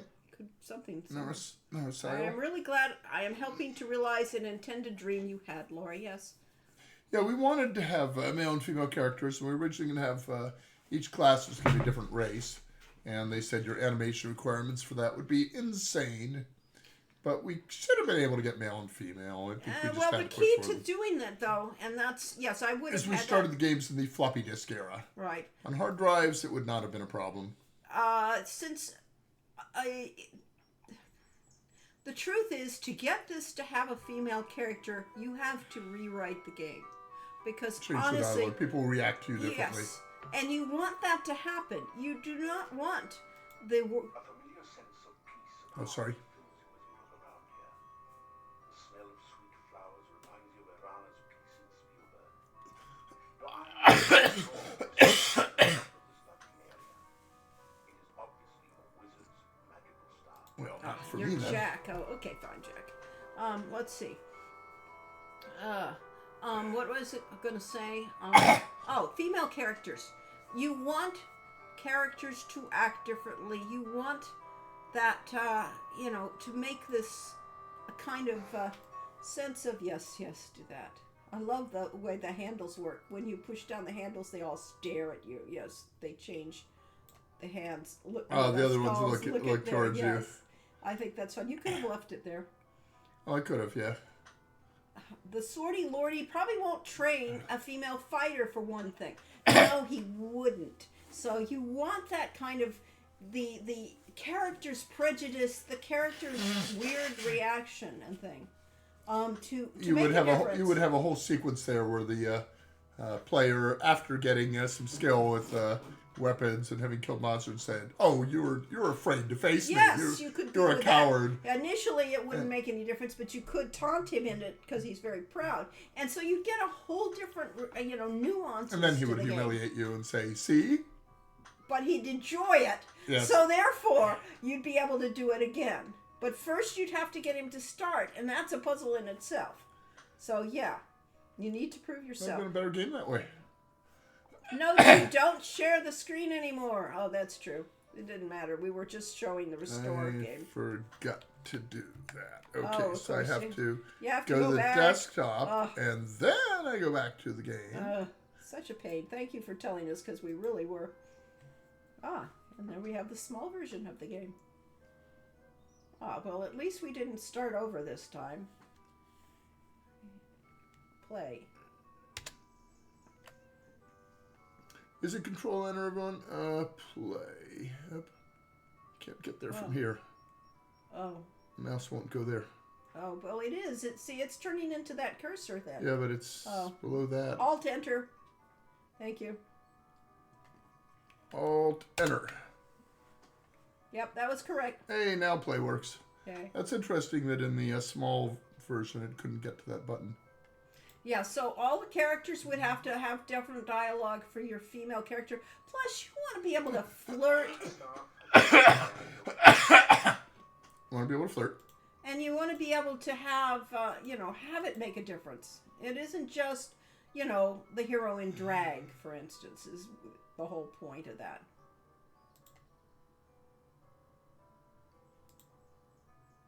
It's day one. Morning of day one. We made it through the night, which is good. Why are you here? Few strangers come to Mordavia. I am the Burgomeister. It is my job to know everyone and everything that goes on here. Well, what does go on there? No, we'll have to find out. I'm going to talk to him. Oh, talk to It him. doesn't say much. Shh, missed. No, that's a different game, Mist. My name is Dmitri Ivanov. I am the Burgomeister of this town. Mordavia is a valley surrounded by mountains. There used to be a road which led from here, but heavy rains have created a swamp at the base of the mountain south of here. No wagons can get you in or out, nor can any person, except perhaps you. So, one of the, in terms of spooky movies, one of the spookier games I played was, I think it was called Dracula. It was a very early Apple Macintosh game. And one of the things that was really incredible about it is that the disk drive on the Macintosh was kind of noisy.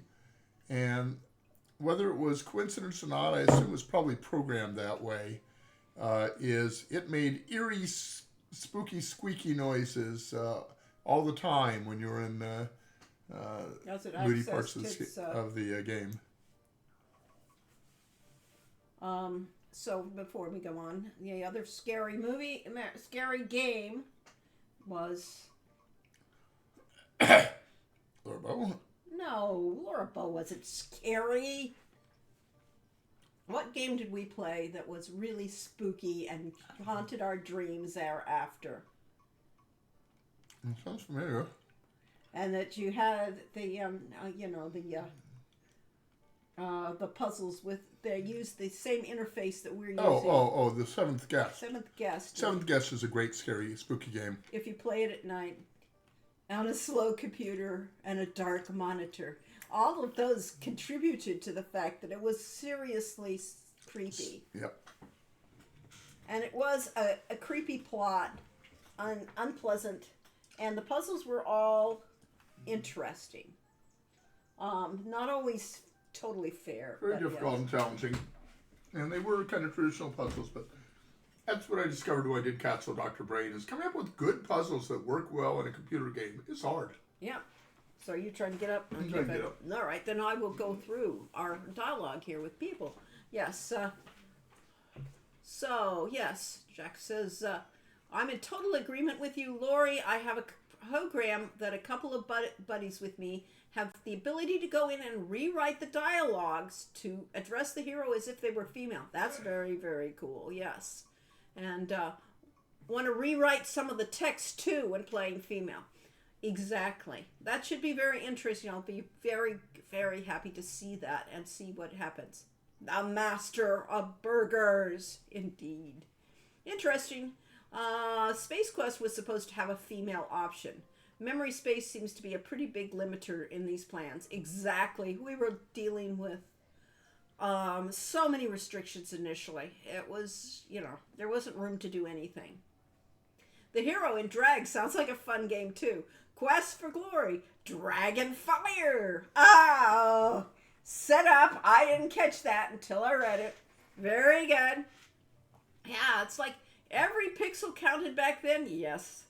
Colonel's Bequest had a good suspenseful ambiance if you played it with a sound card and speakers audio. That's the key. Get this. You have to have that sound. That really adds the dimension of creepiness. The other creepy game that we played wasn't the creepy, but what had all the jump scares and things because it had the sound ambiance, and that is Dungeon Master, because it had the soundscape underneath it that you could hear. Yeah, you could hear monsters off in the distance, and you knew they were near, but you go around the corner and suddenly they were there. Well, that would make us all jump, and we played that as a group. We played that as a team. Kanita and Corey and I. Corey manned the thing, and the rest of us sat there and jumped whenever the monsters came out. Yes. That's all we want to do. Yeah. Yes. We tried to do it as a sort of role-playing game.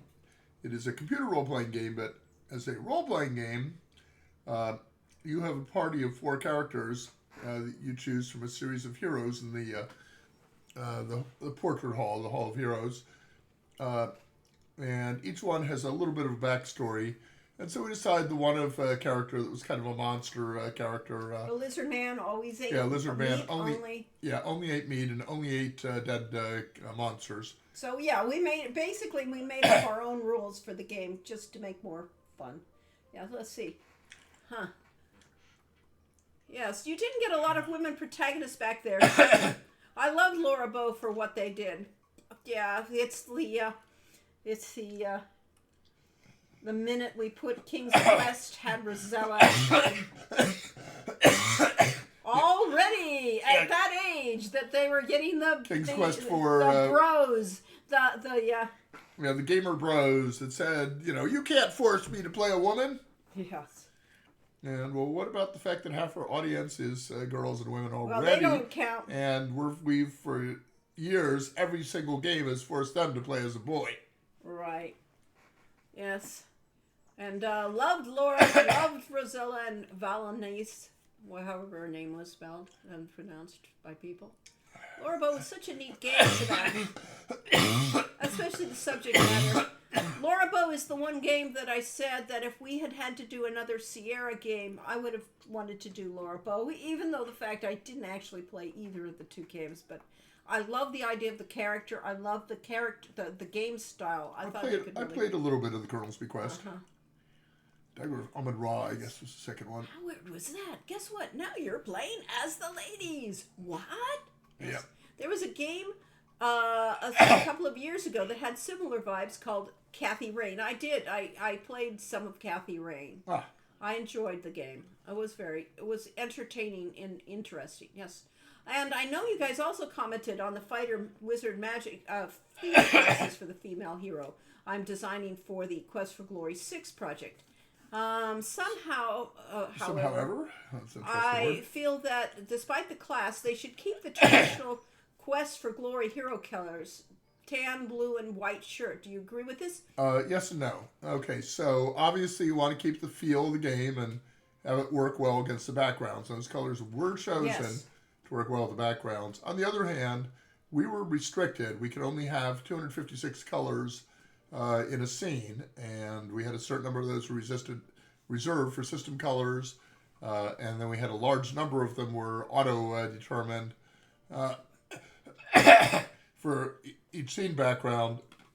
So we had a relatively small number of colors available for the character. So that was default. Yeah, they had to. I mean, the character has to look the same wherever they are in the game, but the background color palette changed every And scene. you now have the advantage to to get a few more colors involved. Yeah, you've so. got 24 bits now instead of 8 bits. But keeping it consistent is the important thing, and having a color tag effectively. Yeah, strong contrast against the backgrounds. Yes.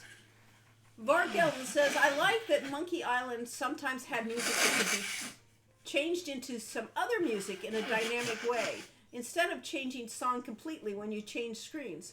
We were having a discussion our last team meeting, which was Tuesday, with our new musician who is doing Ifeo's adventure. And his name is, let's see. What, the musician? The musician, yes. I know his name, but I suddenly came up I know, with of Dan course, Foy. I'm And Yeah, Totally Dan different Foy person. or Paul Corman. No, not either of those. How to green, don't be mean. How to paint, time to sink. Yeah, yes. Oh, yeah, we need new rhymes for that, that's for sure. Let's see it. But I was going to say, we were talking about how to handle sounds, Name Dan? music. Dan Polkar is the name of our new Dan musician. Polkar. Yes, thank you. And he is doing... He's going to do some experimenting with how we handle music in the game. He is a performer in a reggae group that is run by one of Bob Marley's sons. So he's definitely got the reggae credibility, and we wanted to get that flavor for the game. Yeah, we couldn't use it. I mean, he couldn't make one of our meetings because he was off on tour. So it's pretty cool to have somebody like that. Let's see. And he did the music for the Crimson Diamond, Yes. Julia Minamata's game that just came out recently. That if you haven't looked at that, you need to. If you love it, traditional adventure games, that's a Laura Bow feel Yes. mystery adventure. Keeping some of the colors doesn't sound like a bad idea, but you shouldn't be afraid of taking it to another direction. Yes. And Belsar said the Colonel's Bequest was excellent in that every thread was wrapped up in the game. No dangling clues left unresolved. That's excellent. That is excellent. That's the way to make a game. And a different shirt for each class, that could work. Yes, that's also possible. Well, We this couldn't is do kind that. Kind of a radical idea, but Lori actually changes shirt colors occasionally. Whereas I choose which black T-shirt to wear. Well, the key, though, is we have generic animation for every move in the game. That's true. So yes, if you have a If you're kneeling bend over, down, pick things up yep. Animation, you don't really want to do a pick me up animation for every character color. Now, if you can overlay the colors Yes. on it on a 3D model, then yeah, you can just have the skeletal framework be the same and right, the motions and be the same. remap it. So for 3D, So just do the kinematics without having to do the actual. But I mean, I really would like them to have a different shirt for every class. We'd want that and the ability to show the shield and the sword on your character. Yeah, it would be nice for me, for instance, when playing the games, to remember which character that I started out playing 3 months ago. Yeah. These are all good things and not possible in the old system. But certainly with a system that just does this automatically, remaps the color to the character, that can, it'll make a big difference. And it'll make it much more interesting that your character doesn't look just identical the whole time. Really wanted for Rogue to Redemption, some of the costumes we had for what Sean could put on were hilarious if you wore the panda suit, and then there was the... And we show what he's wearing in the close-up in the, Right. what they call paper doll interface, Yes. but unfortunately we could not show it on at the that character. time. And we were going to... We just didn't have the budget for it. We didn't have the capabilities initially because we were just Or 2D to stepping start with, into yeah. the 3D world. But we would certainly want to do it. The rogue costume, the full rogue costume with the cloak and cowl really looked great on him. So yeah. Real talk. I first heard about Baba Yaga from Quest for Glory 1. Since I'm half Chinese and Baba is Mandarin for father, I thought Baba Yaga was an Asian person. That's interesting because Baba is in, the Slavic. That's, like grandmother and things like that. So it's, but the sounds Yeah, are... Baba crosses multiple language groups. Because it's an easy meaning- sound for meaning- child to make. Yes. Yes. So it's used as mother and grandmother, but not generally father. Yes, I also want to depend on the environment that 6 would take place in. I mean, Shima got rid of your clothes fairly quickly in the intro to Quest for Glory 2, as they weren't suited for hot environments, and because we thought you could use a makeover, really. Same. I once thought about remaking Devon Avondale in Skyrim, but I'm not sure where to start.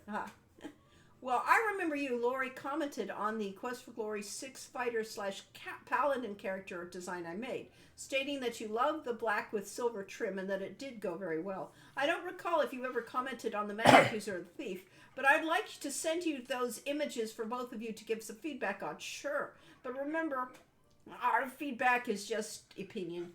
Your opinion matters more. And of course, you're doing it right. You're going on Facebook for other people's to give you cheers and approval, and that's good. You need every game. Very easy to run out of emotional energy Correct. while working on that. Exactly. Everybody needs a cheering section behind them, or a Greek chorus behind them. Each of these games took us about a year with a team of a dozen or more people starting out, and by the fourth and fifth games, the fifth game took us 4 years, and we had a team of about 100 on it. Mm-hmm. So when you're doing this yourself, you're taking on quite a task. Yes, exactly. And fortunately, the tools and things are getting better and better, but it's still an awful lot of work.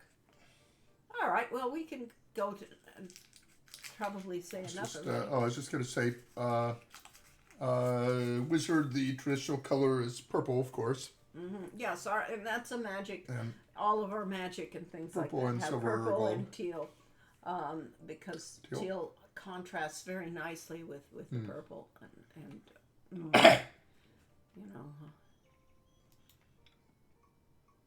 Oh, we can talk in this game. Oh, tell. Greet the Burgermeister. Burgermeister stares at you suspiciously. Tell about yourself. You tell the Burgermeister about how you came here. Do you expect me to believe such a story? That you could walk out of that cave alive? That the cave would be open? Tell me no more lies. Leave here quickly. Go, and soon. I'd like to ask about the cave now, but we probably didn't program that. We did not. I can try. Click and talk on him and see if you added on it. It Ask won't. about cave. The Burgermeister looks Not if you don't have the right cursor. It didn't All do right, that. nothing about a cave. Yeah, I can ask about Mordavia. Did you do that? I did. Okay. All right. Let's He doesn't look want us around. here.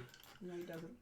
From the sign reading Burgermeister's office, you cleverly deduce that the Burgermeister works here.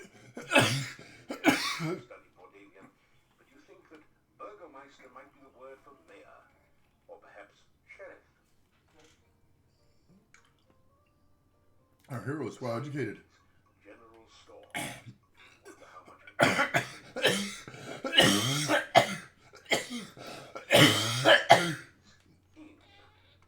Guess that means you should go in. In.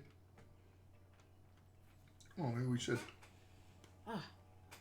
It's really impressive that the game was even finished in all that span. You're all incredibly talented. Well, we did our best. This game wasn't finished in the year that was allocated to it. Yes. It was in terrible shape when they shipped it. And 1 week of testing does not make for a good game. Now, mind you, they were doing something different than they had in prior games. you had a QAer assigned to the game from the beginning to be the dedicated QAer for the game. But so much couldn't be tested until right down to Everything the came together. yes, everything came to the end.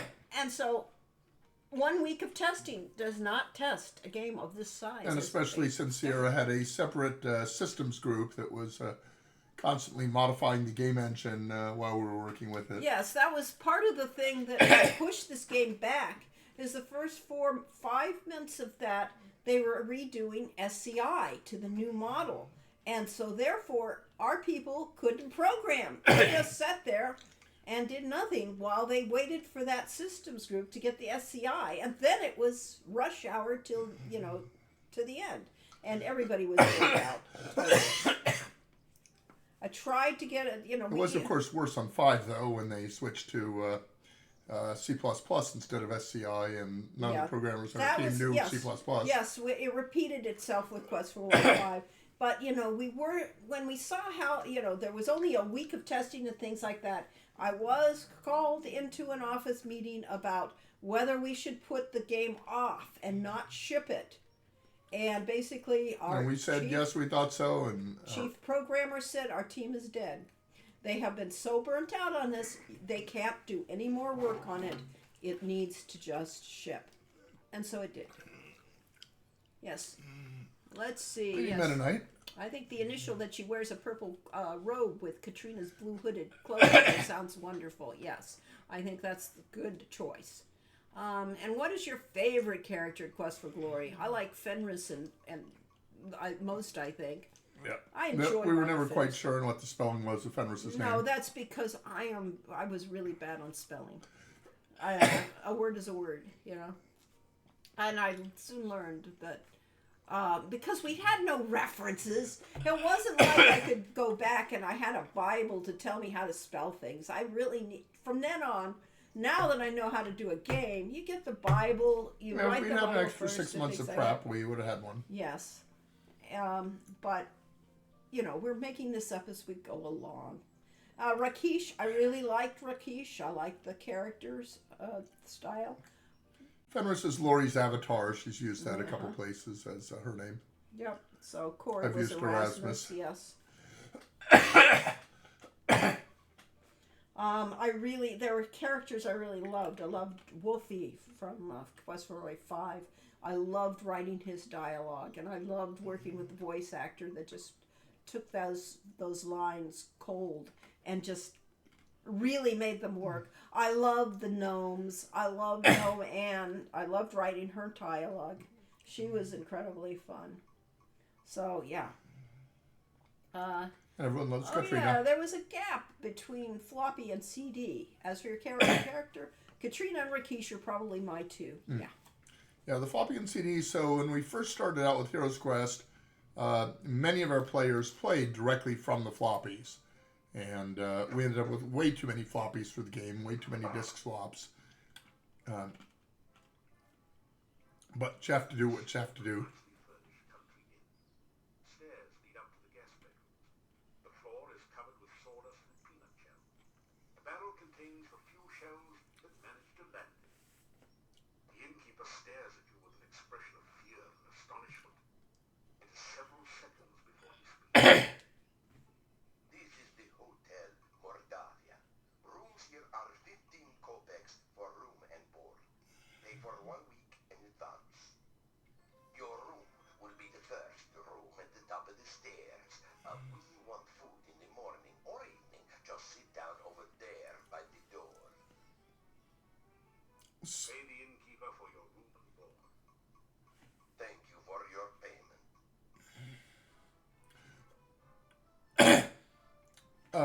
So one of the ongoing challenges to role-playing games is the game economy, and that people, characters end up with so much money by, say the midpoint of the game, that they can buy anything there is to buy in the game.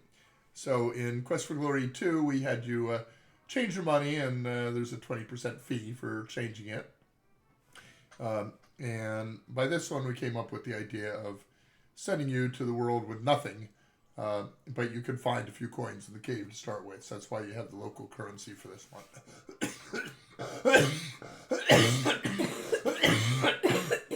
We also tried to keep you in that cave long enough to find the stuff. Yeah. So that you didn't just, rock out into this world with nothing. Nothing. Yep. Because this would have been a tough scene if you. And you didn't probably have- could have not searched some of those bodies, but Yeah. you needed to do some of them in order to get the flint and the knife. Yeah. So it pretty much ends up force feeding you some money. But we're also, trying to simulate the idea of different countries and different environments, so they all have their own currencies, and that's just part of giving the feel of being in a Right, new to place. give you the verisimilitude of trying to be that this is a real world and it isn't a generic world, which D&D tended to get generic. My real problem with the books Corey was showing earlier, the Travis Baldry, Travis Baldry's, Legends and Lattes. that the characters were generic. That yes, there was an orc and a dwarf and a gnome, but they were Just seem like people. they were just people. They weren't characters. They were just nicely written people, but they were just people. You couldn't tell that they were anything different from each other. I still haven't figured out what the Tapenti species is of the Gate Watchers. That comes as probably not playing D&D for 4 expansions. Yeah, and maybe a D&D class. Bookshops and Bone Dust also has the interesting choice that almost all the characters are female. Yeah. So when they say, she said or whatever, you have to figure out who actually said that. Which is a good response to the fact that most books and games are all men, and Yep. and he said is no more determinate. Sion. Said, Sion. we are happy meeps. We live in our happy houses. Don't worry, be happy. That's my moment of pride. I wrote the dialogue for the meeps. Yes. Happy beats. Hiya. Pleased to meet you. Yep, that was my immortal line. Right. So yes, that's his. So that's my contribution to the umpteen characters of Quest for Glories. Is, I wrote the meeps. Probably of all the gnomes, the gnome here, Honeybones. Honeybones was I might have written some of the apothecary's lines. fun to write, but he was kind of obnoxious as game goes. All right. Shall we continue? I really kind of felt, like maybe Baba Yaga had a point.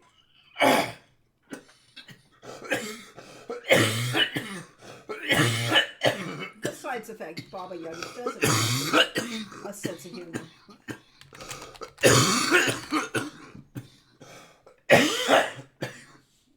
What's our stamina like? Should be in the end, I suppose. Let's get Looks there. like we're good.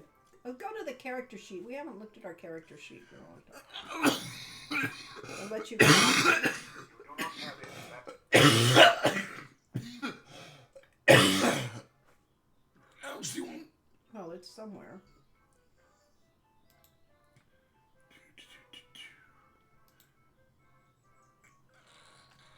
We have Other numbers in red. changed things.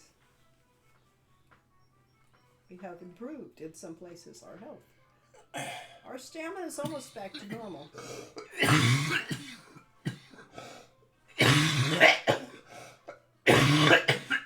Some of those are base and they're glowing red, but Doesn't really look like any of these numbers improved. well, you should have. But I don't know. Should have. Maybe harder. One of the problems we found is one of the games who had come up with the clever idea of, not having you stock at 100 with everything in the first game, and then after that, there's no room for growth. So, We basically kept changing the range on our stats. So you always felt like they were going to go up as you played the game.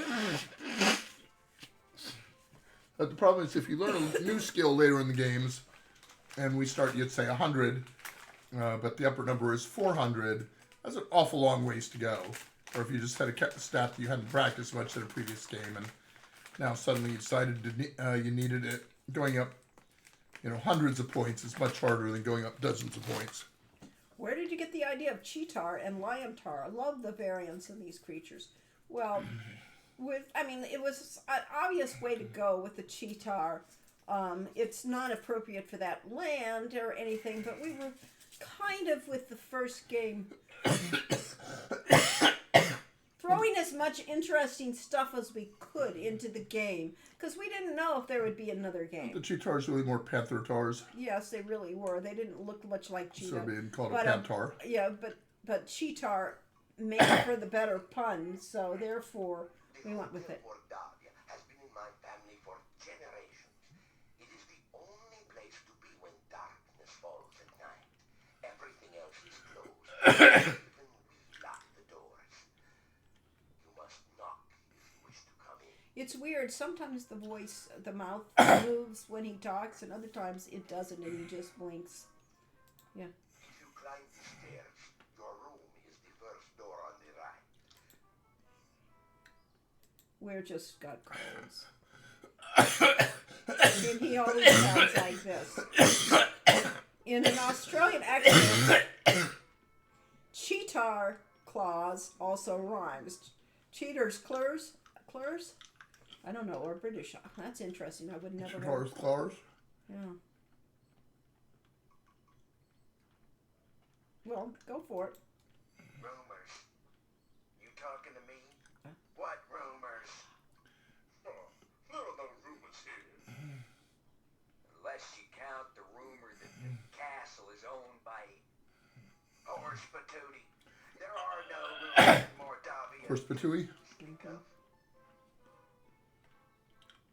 So the actors, when I was voice recording this scene, just really got carried away with improvising lines and doing little variations on it. It's funny. I feel like that the voices are a little bit too Similar? well. Well, two of them are brothers, you see. I see. They weren't. Is it just me or is Mordavia a wonderful place? Oh, are you kidding? It's the Grace. There's many places to go, things to see. Are you kidding? Everyone here Yeah, except Don't. anyone else This is the whole point of it, Corey. doesn't belong. I think that's good again. No, just wait a second. We didn't ask their names. I am Hans. Pleasure's all yours. I'm a farmer of pumpkins and corn and a person of great importance here in lovely Mordavia. Listen, I'm telling you, Igor's death must be a bad. Oh, that was the. Pleased to meet you. Fortunately, there are no more elephants in Mordavia, so business has kind of fallen off a tad. Yes, they just got to say what they wanted to say. I think. The Igor line is basically a mismatch between the dialogue, and because all these lines were improvised, the sound recorders that we're working with couldn't actually tell what was supposed to go where, so they just thought that was an ad lib, but it's actually a different line for a different part of the game. How common was it for Corey to do the voice recordings, given Lori did the writing and should have been able to answer more questions on the fly? It was who they were willing to send down to do the recording. At that time, we had a kid in school, so we had to have somebody staying at home. So we've only done 4 games that had voice recording. Quest for Glory 4, where as Lori said, she had to stay home with Michael. So I was. You were the sound. You were there for sound. Yeah, That's why I was the sound guy, and basically, I bought a laptop.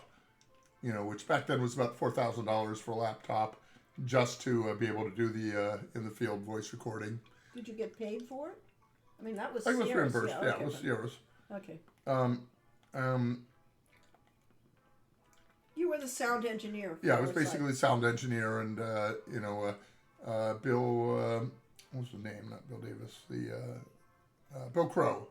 Bill Crow, who ran the recording studio for Sierra that eventually did Phantasmagoria, had come up with a program to give sound cues to the people. Buy it. Cheese shop. Hi.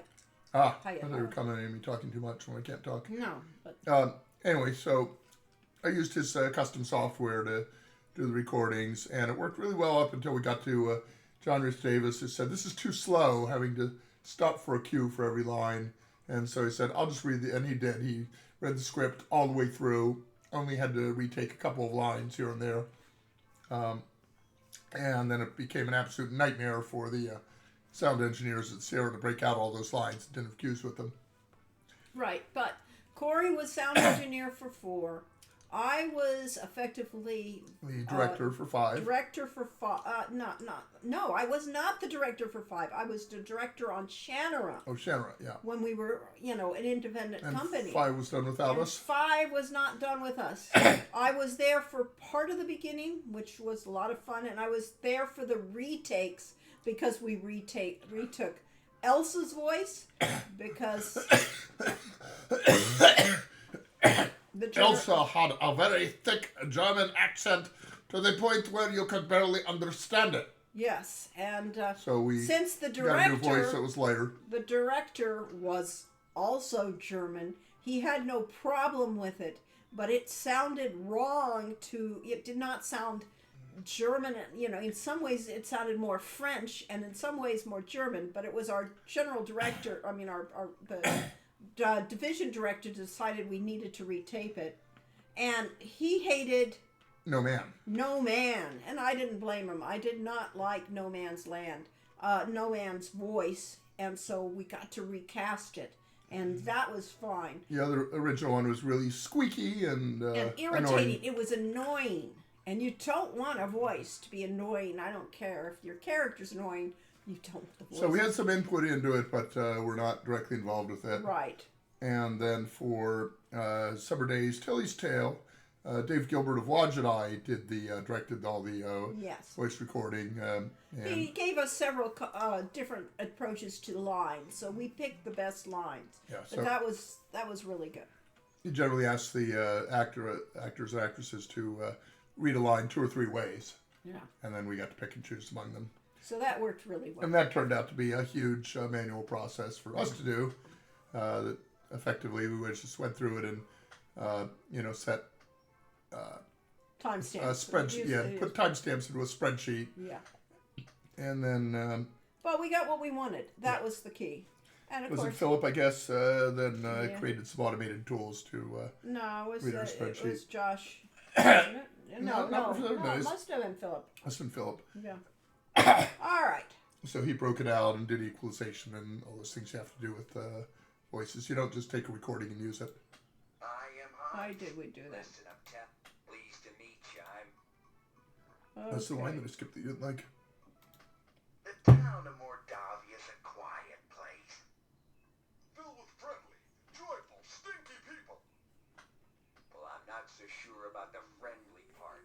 We tend to be very suspicious of strangers like you. Yeah, well, anyway, the town is filled with joyful and stinky people. Yeah, happy, joyful, and stinky people. Well, I wouldn't call us particularly. Matter of fact, most of us are pretty quiet. Oh, very well. All right, then Mordavia is filled with people. Stinky ones. Yeah, many stinky people. Well, I wouldn't exactly call it many. There actually aren't very many of us around here. Oh, forget it. Well, at least he stinks. So they interpolated all these stinky part. Yes, that was I it. didn't write that part. Oh, we're starving. We should probably sit down and get a meal. It is true. We need to get some food, probably from the Now store. the table's helping. Yep. I thought I was cooking on the chair, but I was cooking on the table, apparently. These men were creative masters. Sausage and peppers fried with garlic. My father used to love making sausage and peppers for breakfast. And along with mingle muffins were his favorites. Eat the food. Yep, that didn't work. Tried to click on it. You clicked on the floor. That didn't do. Now you gotta sit down again. Maybe we'll get fed again. Maybe we've already eaten because you put it out. I don't know. It's an ant. That's the table. Okay, so I guess we don't actually get the food. Straighten up. That didn't do it. All right, that's it. That's all we can do. We can say bye to someone. What else we got in here? We have This giant wild boar.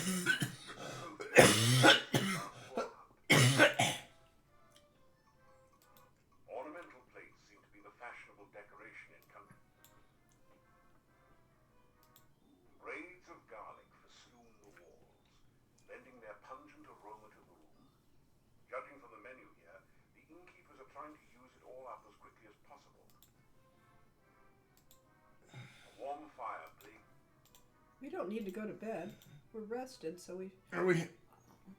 yeah, we should go out and check the rest of the town out while we got it. Let's see. Getting kind of late. It's midday. It's late afternoon. That's the sun is in the top position. Usually means midday. The sign reads, Of course, our musician here was Aubrey. Aubrey Hodges. Aubrey Hodges. this general store is cheery and well lit, thanks to a warm hearth. The first things that you notice are the You're the stranger in town. I've heard all about you already.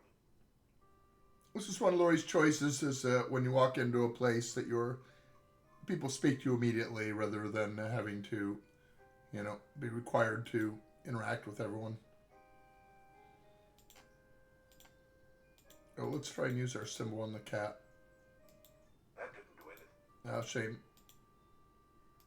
The cozy cat conveys a calmness most common in comfortable confine. And John got right through that line. How about that? Whoop, I was trying to get it to a talk there. Name? If you must know, my name is Olga Storich. And what's your name, stranger? And what are you doing in Moldavia? Tell her a few things about yourself. Oh, professional hero, huh?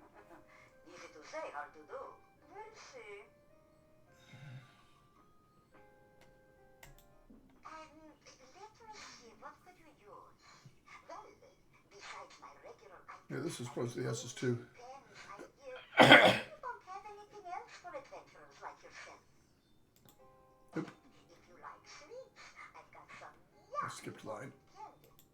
I should go through it again. Well, anyway, let's see. Trail rations. We're out of food. My husband always said I make interesting sandwiches. They're very good for you, and I only charge 50 kopecks each for them. Okay. How do you actually buy something? Purchase goods. Oops. Oh, okay. Thank you.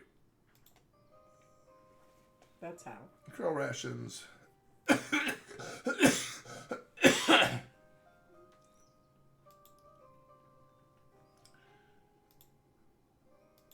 First, select the item you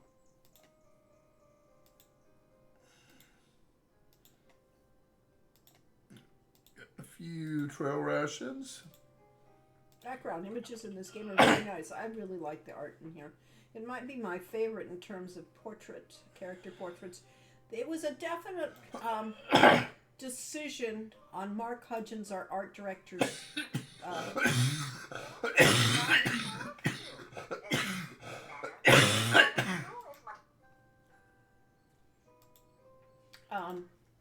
To have the characters be slightly cartoony, and eventually he carried that to an extreme end with the next King's Quest game that looked like it had been done by John Bluth. I mean Don Bluth. Don Yes, Bluth, yes. Don Bluth. But all of the characters were done. Character designs were by Tim. Tim Kask? No, Of, Tim. What's his Dragon name? Magazine? Yeah, I can't think of his name right off. But very. I enjoyed them. I think they're cool. Some of them are a little odd, but got disconnected. What would you like to know? No. You need a hot toddy. All right. Ask about I would get a hot toddy, but Lori might object. hot to tot. Yeah, that's a good woman. She's the one who really runs here. Her husband just gives orders. Someday she'll give Yuri a piece of her mind, and good for her. The things she puts up with. Bella, she was a pretty woman not long ago. Was not called Bella for nothing. Losing her only child really aged. What a tragedy. What's about the castle? The castle north of town was a very the just moved in 4 years ago. Almost found there now. Before they go, I'll tell you. Now, we should have been able to ask about the gatekeeper or talk about the gatekeeper or something at this point since we met him, but It's apparently it's programs have to meet her first. Into wolves at night, eating anyone they can get. Nothing can kill a werewolf but silver or magic. So be careful out in the woods at night. You hear me? The gypsy camp is not at all that far from here. That is a bad place. You'd better have nothing to do with it. It is dangerous. Should have been thrown down long ago. Lista. Stranger. Never came back after asking questions about it. So don't let your curiosity be the death of you. I have some Canada Dry ginger ale. I think it would be nasty hot. Yeah, this is just my history. Every time I get sick, it's sick for months.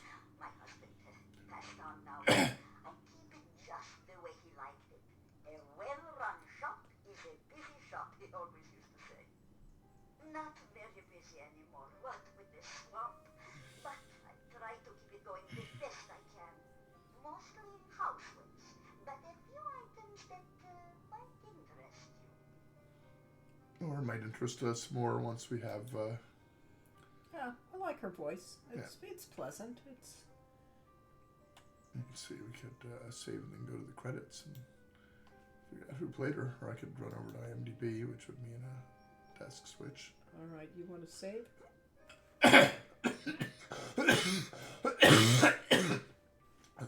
Top one. Just to save over the previous at the end. Okay. Good stuff. Alright, let's see. Can you get to credits? What was that button on the right? I don't know. Looks like a flower. I guess it's just a border. Yeah, it's just the border. Go to the slider icon.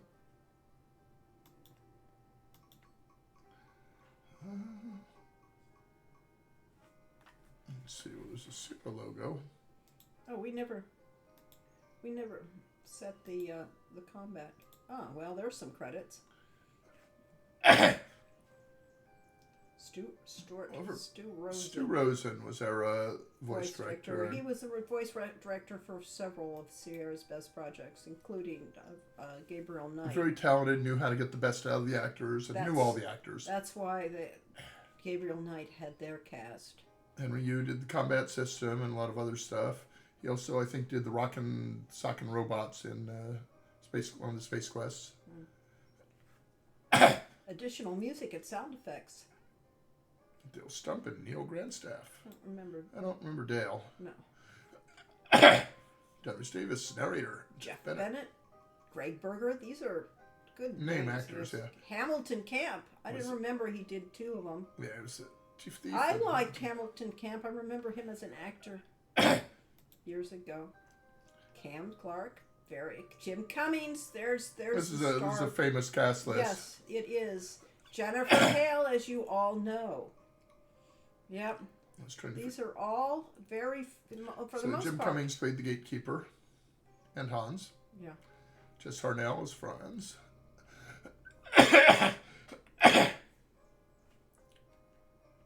Neil Ross was Yvonne and also Erasmus. Is Erasmus in this game? Yes. Baba Yaga and Bella. Oh, Stu played the innkeeper. Ah. Yeah, that was basically thing of we've got these few, very small part and we don't have anyone available for it. So Stu Rosen was a voice actor in his own right. Yeah. Gypsy fortune teller, she's Magda, yes. I was thinking, I thought it was Sue Silo. Yes. Susan Silo played Olga. Yeah. I was going to say Susan Silo. I didn't want to get it wrong. Mm-hmm. But she's also Fenris and also the Fairy Queen, so very versatile. Lucy Taylor is Tanya, the little girl. Background artists, Bob Gleason. Joan Delhunt. There's 2 background artists for this huge game. Yes. They did all the paintings in the background. 7 animators, 5 programmers. Bob Ballou did the video capture. Susan Swanesey was assistant to Stu Rosen, and she was amazing at getting everyone's schedules coordinated and This is not an organized. easy task, yes. And there's our quality assurance. We're not given enough time to actually do quality assurance. Yeah, so Lots and lots of people, and we had they were working on some other game at the same time. yeah. And by the time they got to, by the time Quest for Glory 4 was ready to test, and that they were ready to test it, they didn't have enough time. Interesting. System programmers that are Versus left on systems this list. technologists. Yes. Yeah, that's an interesting list. Yeah. Mark Wilden's still on the list at that point. Yeah, Mark worked on directly with us on Quest for Glory Special 2. thanks to Erasmus and Fenris for their guest appearance. Susan Fisher. And yes, we got permission from the Russian Tarot deck to use those backs. For US Game Systems, yes. Yes. So I was like, how do we license this? And they say, oh, you want to use it? Here you go. You got permission. Yep. As long as you mention her name. 3, Seekers of the Lost City. There were advertisements.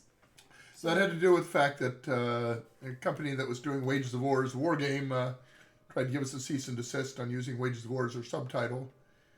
And we decided we would change the name, except not actually ever release it under the new name. Wow, you could contact their sales. We had a sales contact. That shouldn't have been in there. None of those should be in there, but that's okay. All of the... God. Lots of stuff in there. There is. Let's see. I don't know if there was a separate credits movie that There is. If you go to the beginning, I have to quit. we have to quit. Oh, That got messed up. it did. Okay, yes.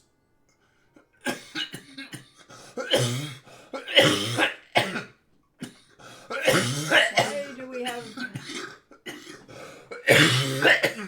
We're running Say, 2 quit versions you. of the game.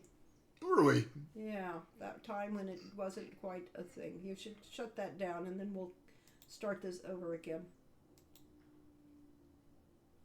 No. Cool. Yeah, that way. Bugs? No bugs in this game. No, we had plenty of time to fix We are it. just about out of time. I know, but we can run the credits.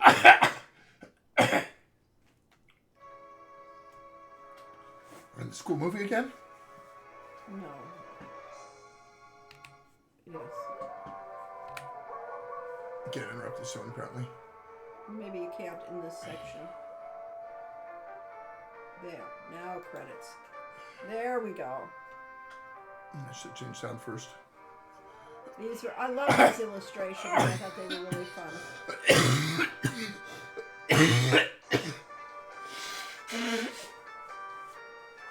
It's interesting. We had full sets of credits that don't quite match. Yes. And Ken Ryu was just lead programmer that one, or senior programmer, I guess. Tim Laux, yes. Tim Laux. Tim Laux did Can't- all the can't read the T in character this, designs. font, though. Yes. He did all the character designs. Tony Margione, Frankie Powell. Joan Delahunty, very talented. Yeah. Oliver Henry, Neil, Vanna, and Kevin. Yep. In case you can't read Sierra's this one. logo is still the best one ever made. It was very distinctive. I like that. Great skeleton. I think this was done. I think those were designed by Mark Hudgens. Yes, I think that's it. Video capture actors. So yes, some of these were video captured to get them right. I hate that section of it. It sounds like it's. It sounds like the music is crossing over Yes, it's. different tunes. Yep. It's just the two notes don't work. Discordant, yeah. Yeah. So at any rate, that is Quest for Glory 4. As you can see, And we'll probably do a little bit we will more play of it it in next 2 weeks. time. We will. do And it. hopefully we'll be coughing less. Yeah, I hope. Can you escape this now? So we don't have to listen to it?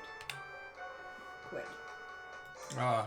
I think what was happening is the background game music was still playing, No, it's done that each and the time. credit music was on top of Nope, that's the way that music is. It's like those instruments do not work together. Thanks for streaming. Well, we enjoy streaming now. It would be better if we were a little bit better off. Ooh, the Halloween Points Shop collection. that. Cool. Spooky new items on Steam. Yes. So, we will see you in 2 weeks. Oh, we've updated subscriber agreement. Yeah, we'll agree with it without reading it. Yeah. And we will see you then. And we will have more Quest for Glory 4, more anecdotes. Let me see something here. Okay. You may see something. Store.steampowered.com. Okay. And let's look up. Oop. Yes. And come up with your favorite scary games. Not currently on sale. Okay. I think they're Having a Halloween sale.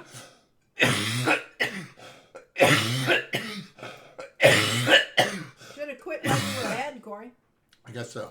See you next time, and have fun. I'm just Take trying care. to see what sales we can tell people about. Looks like there is a big sale on GOG. Okay. Just in case anyone does not have, say, Summer Days. Are we on that Summer one? Days not on GOG. Oh, I well. was gonna say, But if you don't own this game yet, you ought to. right. It isn't on sale there either, obviously. No. These games go on sale all the time. Yeah, so. But you're also welcome to pay full price for them. What? Yeah, we won't mind. Anyway, see you next time. Bye-bye. Thanks for Yeah, showing we up. get 70% of however much you pay on these sites. They keep 30. Ta-ta. And Hasta la vista, baby. see you next time.